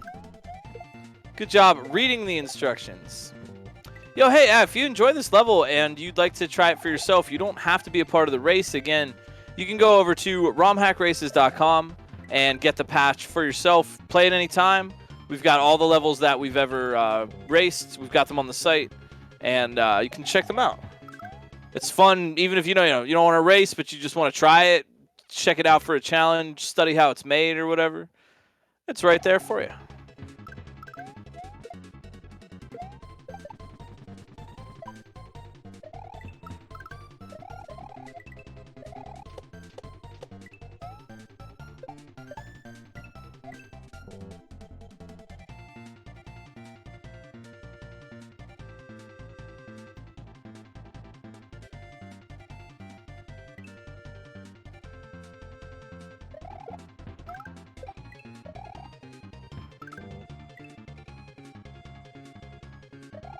Oh, sorry for being kind of quiet.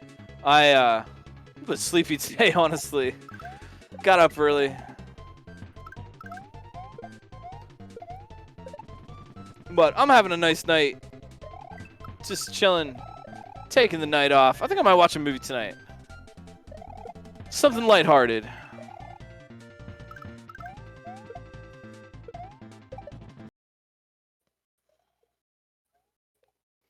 I hope everybody else is feeling comfy too. I was thinking, my wife and I were watching Pixar movies recently that we hadn't seen. And that's I hadn't seen it forever. I'd never seen it, but I saw Ratatouille. Finally saw it, even though it's from like 2009, and that was good. I loved it actually. And we watched Coco. The Pixar film Coco. Wow, if you haven't seen it, highly recommend.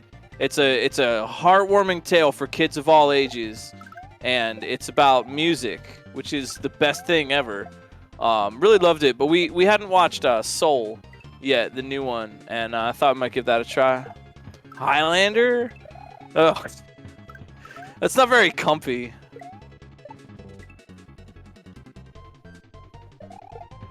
The new Pixar film. Oh my gosh, dude, Pixar's Highlander. I can almost see it. Let's have Pixar Highlander.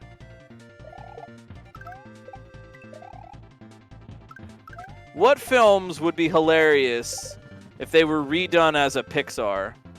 You know, Pixar's whatever. Pixar's Fear and Loathing in Las Vegas.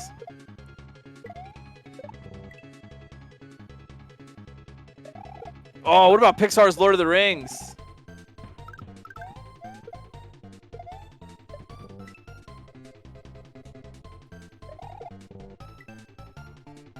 Pixar's The Godfather? Wow! You said that at exactly the same time.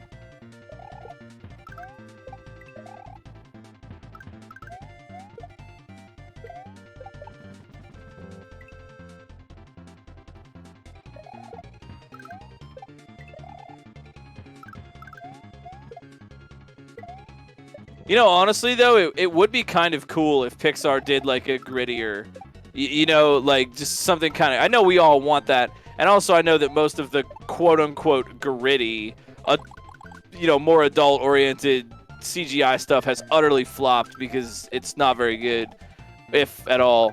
But it would... I don't know. It'd be cool to see Pixar take on maybe a more mature kind of theme or something. Or something with like, oh, you know how like in anime, oftentimes like they have these big, beautiful cityscapes with like, you know, Tokyo Gaming District, and it's like this glowing lights and all this like stuff everywhere, like these really saturated environments. It would be cool if Pixar did something that had like a lot of like dark glowing city at night and cool dude on motorcycle type of vibes, you know? Pixar's Akira, there we go. Disney Pixar's Akira, coming soon, on VHS and DVD.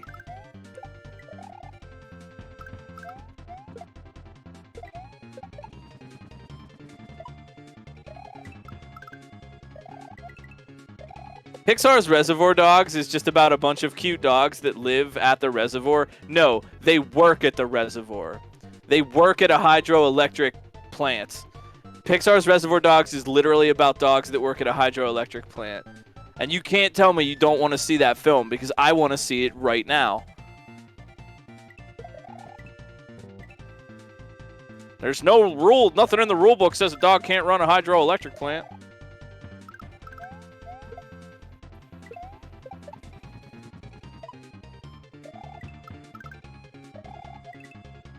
Pixar's The Shining.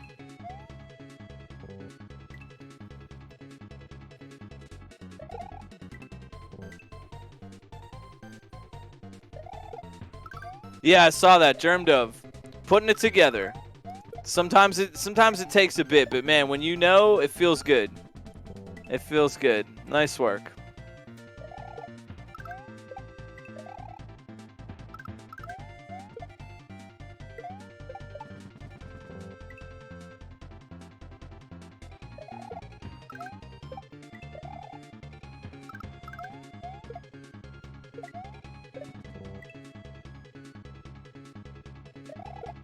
Oh, no. Germ Dove a little bit behind, though, in that next part. I think that part is kind of tripping everybody up a little bit.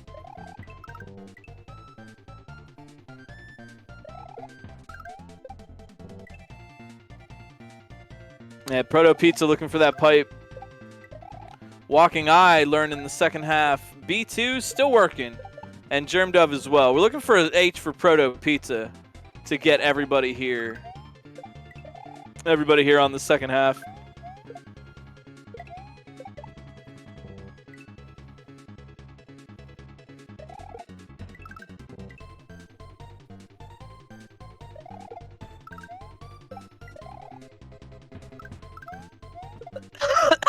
Pardon me. Oof.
You know, I just thought of something.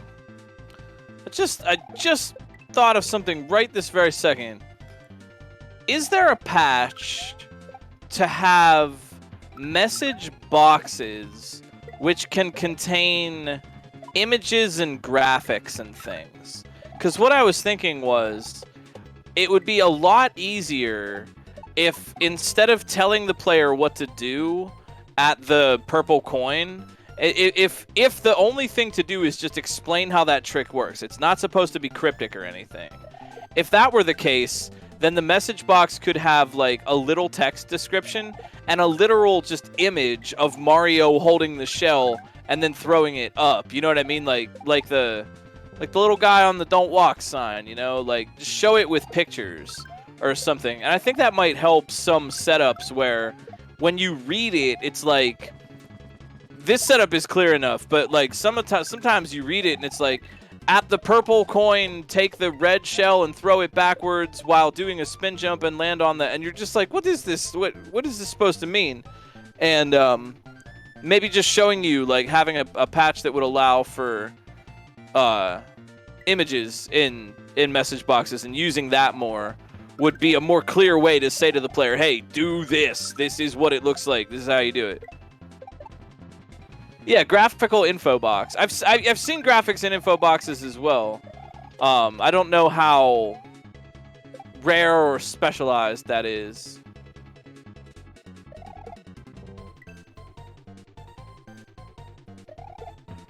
Just a thought. I don't know, it occurred to me right now that you could just show a picture of Mario and how you're supposed to hold the shell, and then show another picture of just Mario looking up and put the shell on top of the thing to show hold shell, throw shell up, and then it goes on top of there. And then you just like saw that, so there's like less ambiguity. It's not like this situation is ambiguous or would need it, but I don't know, it just occurred to me while we were thinking about it.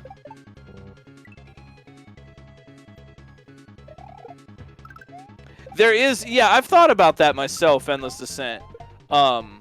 Like how in Jump series you can go and watch the video of the clear video for some puzzle, and it just literally shows you the video in the game. I always wondered if there would like, if Kaizo wouldn't benefit from something like that.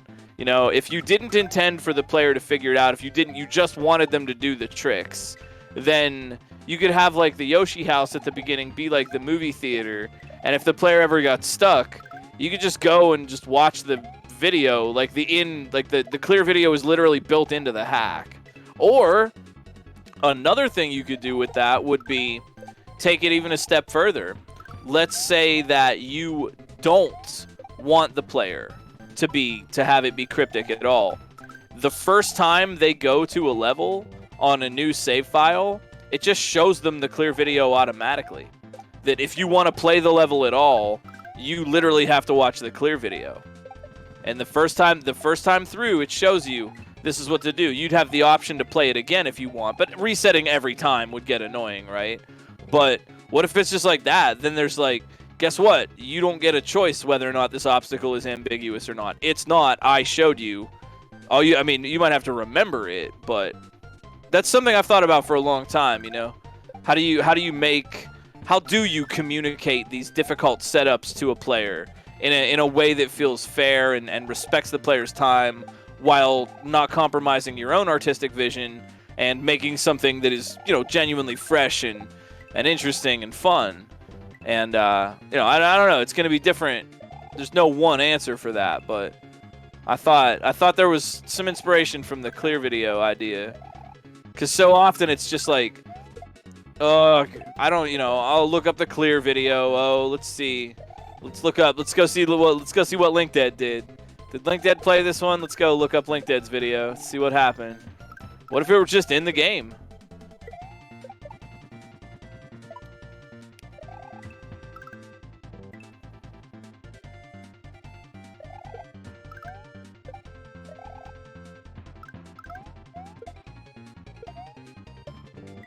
Just an idea.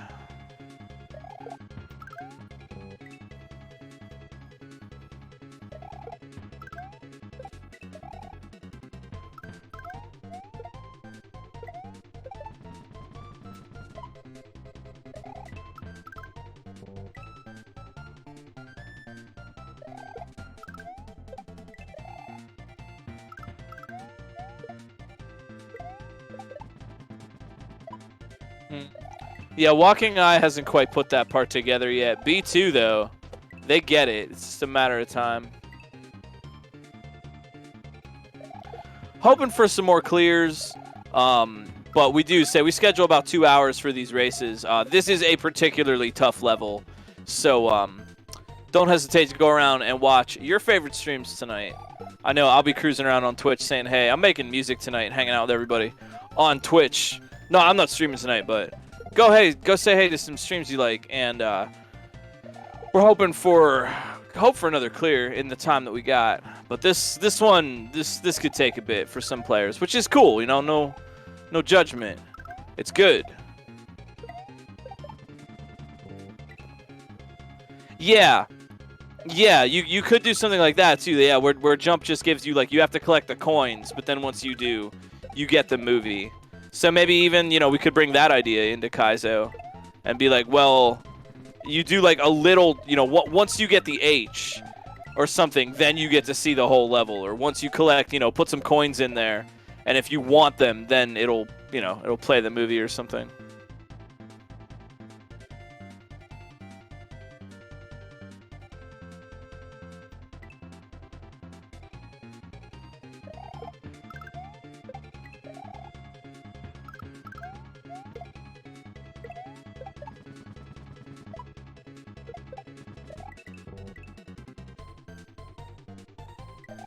Yeah, I mean, it wouldn't even have to be just one way to use it. Just like my only idea is somehow mount the clear video inside the game itself, and however you'd want to do that, you know, there'd be a million creative ways to unlock those or give them to the player, or maybe show the player a little bit. Maybe like the clear video would only show you the next obstacle, or so, you know, whatever, you know, sky's the limit with imagining that. But just the idea of like the game shows you the video and just, this is how to beat the level. You want to know? Here it is. Because like it's difficult to strike a balance. It really is. You know, makers want to make things that are challenging and interesting and never seen before and show off their skills, and that's valid. And players want an experience that's like challenging but fair, and they know what to do and they get to feel good about it. And oftentimes those two ideas can be at odds with each other. And it's not, the maker doesn't want to frustrate the crap out of the player, and the player is okay using their brain to solve things. They've just reached a point where they, you know, they're maxed out on that. They can't figure it out or whatever. Then that frustration comes in. But if there was a way to smooth that out a little bit, you know, that's something I've really been thinking about a lot. And I don't say this because I think there is a ton of it and it's a huge problem, but there is some amount of friction sometimes between makers and players. And what makers want doesn't always square with the kind of experience players want to have. And makers are valid in wanting what they want, and players are valid in wanting what they want. And so there's a little bit of friction. So I'm always looking for ways to kind of smooth out that friction a little bit and show that, like, hey, you know, you're right and you're right. It's just that you're talking about different things. You know, we're operating under different assumptions sometimes.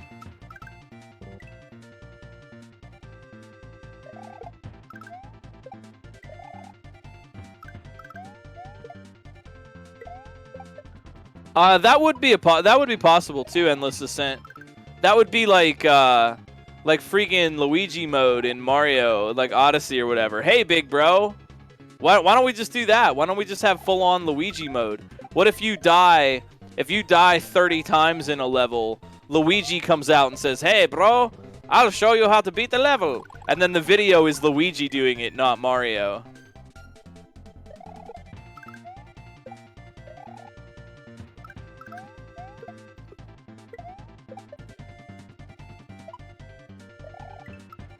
Or heck, what if you just had ghost data? What if instead of a video, you had a ghost Mario that would play the intended inputs, and you just can follow, or you could turn on or off ghost Mario, or what if? I'm full of ideas right now. What if you could have a ghost Mario that shows you how to beat the level, and additionally, maybe one or both, you could have a ghost Mario that would show you your last attempt, right? Every time you die, when you start a new life, the ghost of your previous life goes on too in the level, and that way you could see what your mistake was. You could see, whoops, I see I didn't make that jump enough. You know, maybe it would help you learn, you know, if you could see your mistakes or something. I kind of like the idea of a little ghost Luigi or a ghost Mario that would just play the level and you just kind of follow along with them. It would also show you if you're doing some speed strats, you know? Oh yeah, you could have a Ninja Ghost. I don't know. Just I like brainstorming, you know? I don't even know sometimes what I would do with all these ideas. I don't know. No one thought of it yet, so maybe it would be helpful for someone. Maybe the exact idea that I would just be like, I don't really care, would be exactly the idea that someone else would say, oh, I've been waiting for this inspiration. I just kind of throw them out there. I'm an equal opportunity idea miner. I just kind of throw them out there and see who likes what.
Yeah, granted, you wouldn't really be able to hide trolls very well if you had the ghosts. So it would be more for like a straightforward kind of thing. Or heck, maybe the ghost. Maybe no. Wait. Of course you would be able to hide trolls with the ghost. You just have the ghost move through the Kaizo block.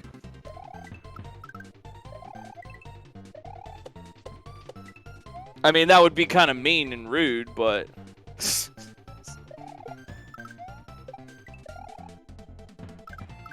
Yeah, kind of like Meat Boy. Yeah, totally.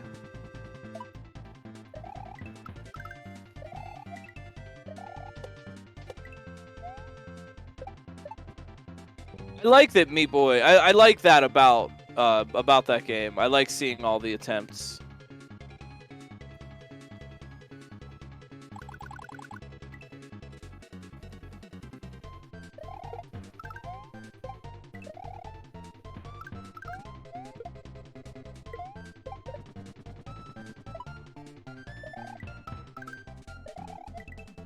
Oh, yeah, that's true. Yeah.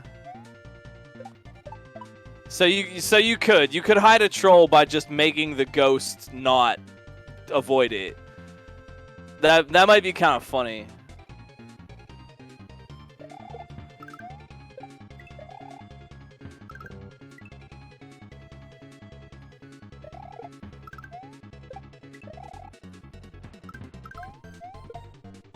Or what if you had a thing where when you beat a Switch Palace, it was like an optional thing, but you beat a Switch Palace and it unlocks the ghosts for that world or whatever.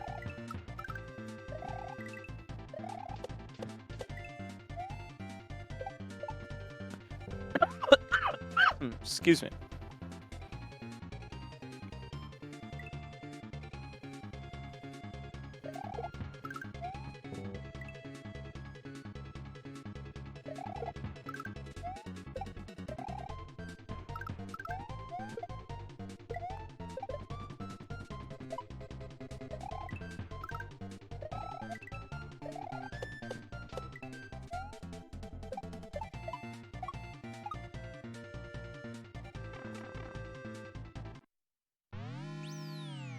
Yo. Yes. Yes. Oh, still not the midair, but a great clear. B2DE81. Nice job. That was good work. I mean work. B2 putting in the work tonight, man. That was a tough clear, hard work, hard level, and really well played. B2DE 81 GG.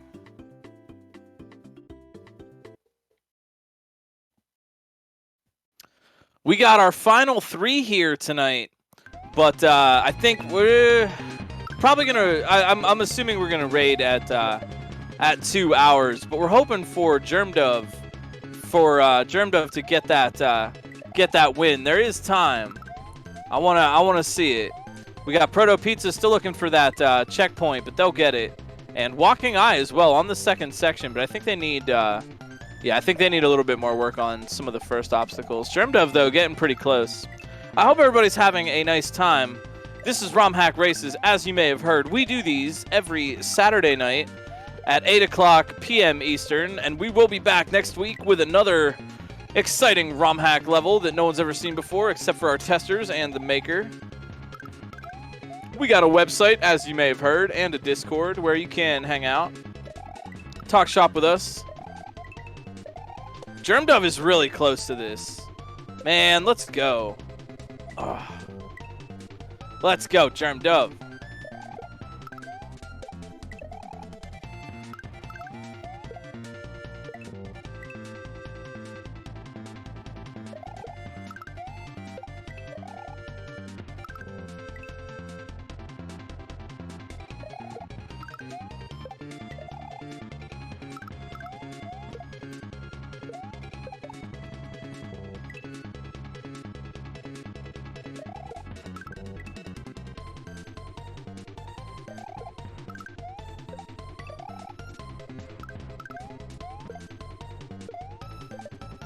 I haven't seen any mid-airs. No.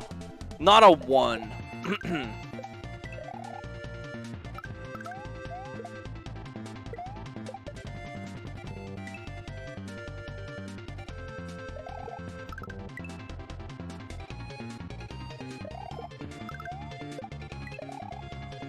Yo, B2, thank you for the sub.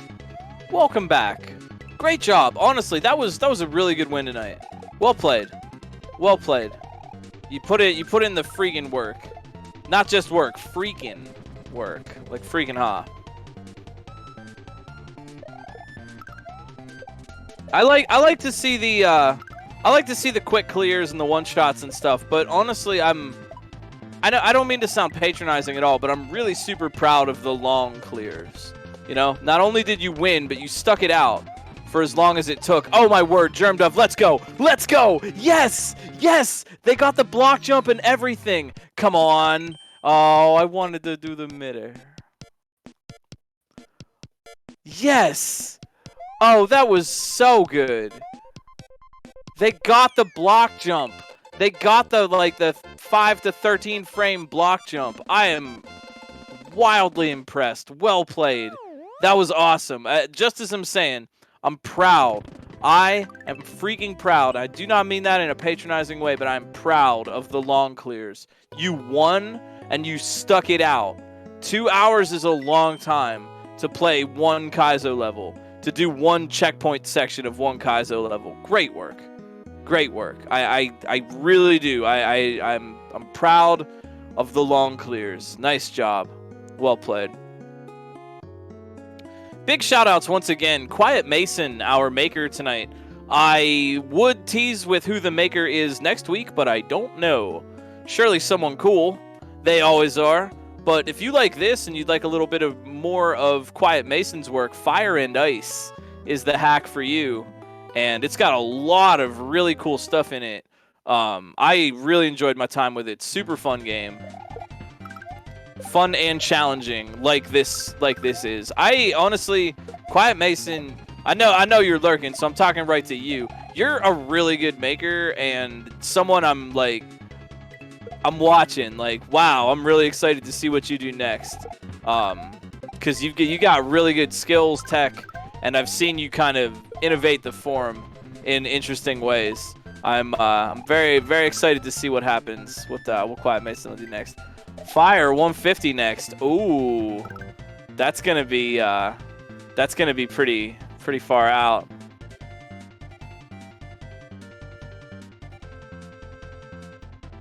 Yeah, absolutely. Yeah, Quiet Mason. They're like one of those bands that like their first album is really good, and then they go on tour and they're selling out shows all over the place. It's kind of like that, you know, just like wow, they are really good. I would. What are they gonna do next? Cause yeah, I'm on board with this, you know.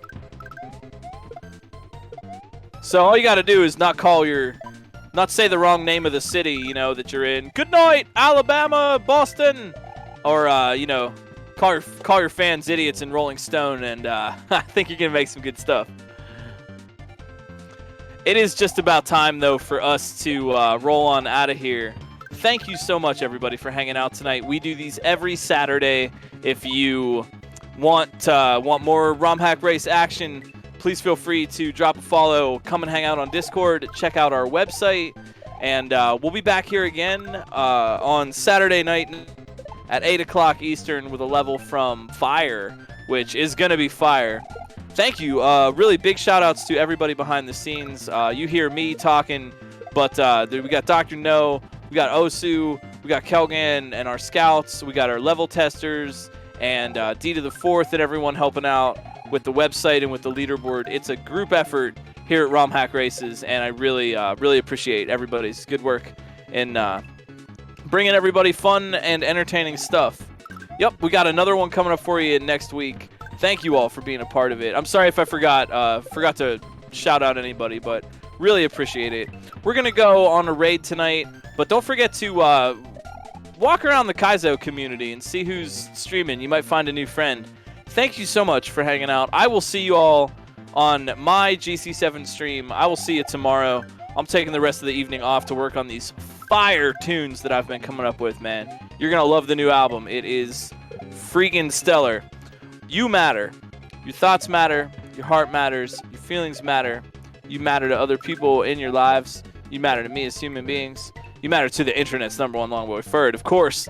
And the people that matter to you in your lives would love to hear from you about that. We know Black Lives Matter, LGBTQIA plus lives matter, Indigenous lives matter, disabled lives matter. You too. I will see you all again real soon. I'll be back here next week. I hope to see you as well. And I'll probably see you around the Kaizo community this week on Twitch. Keep hacking the planet, everybody. Thanks for the great work you all do. And I hope to see you again. Peace.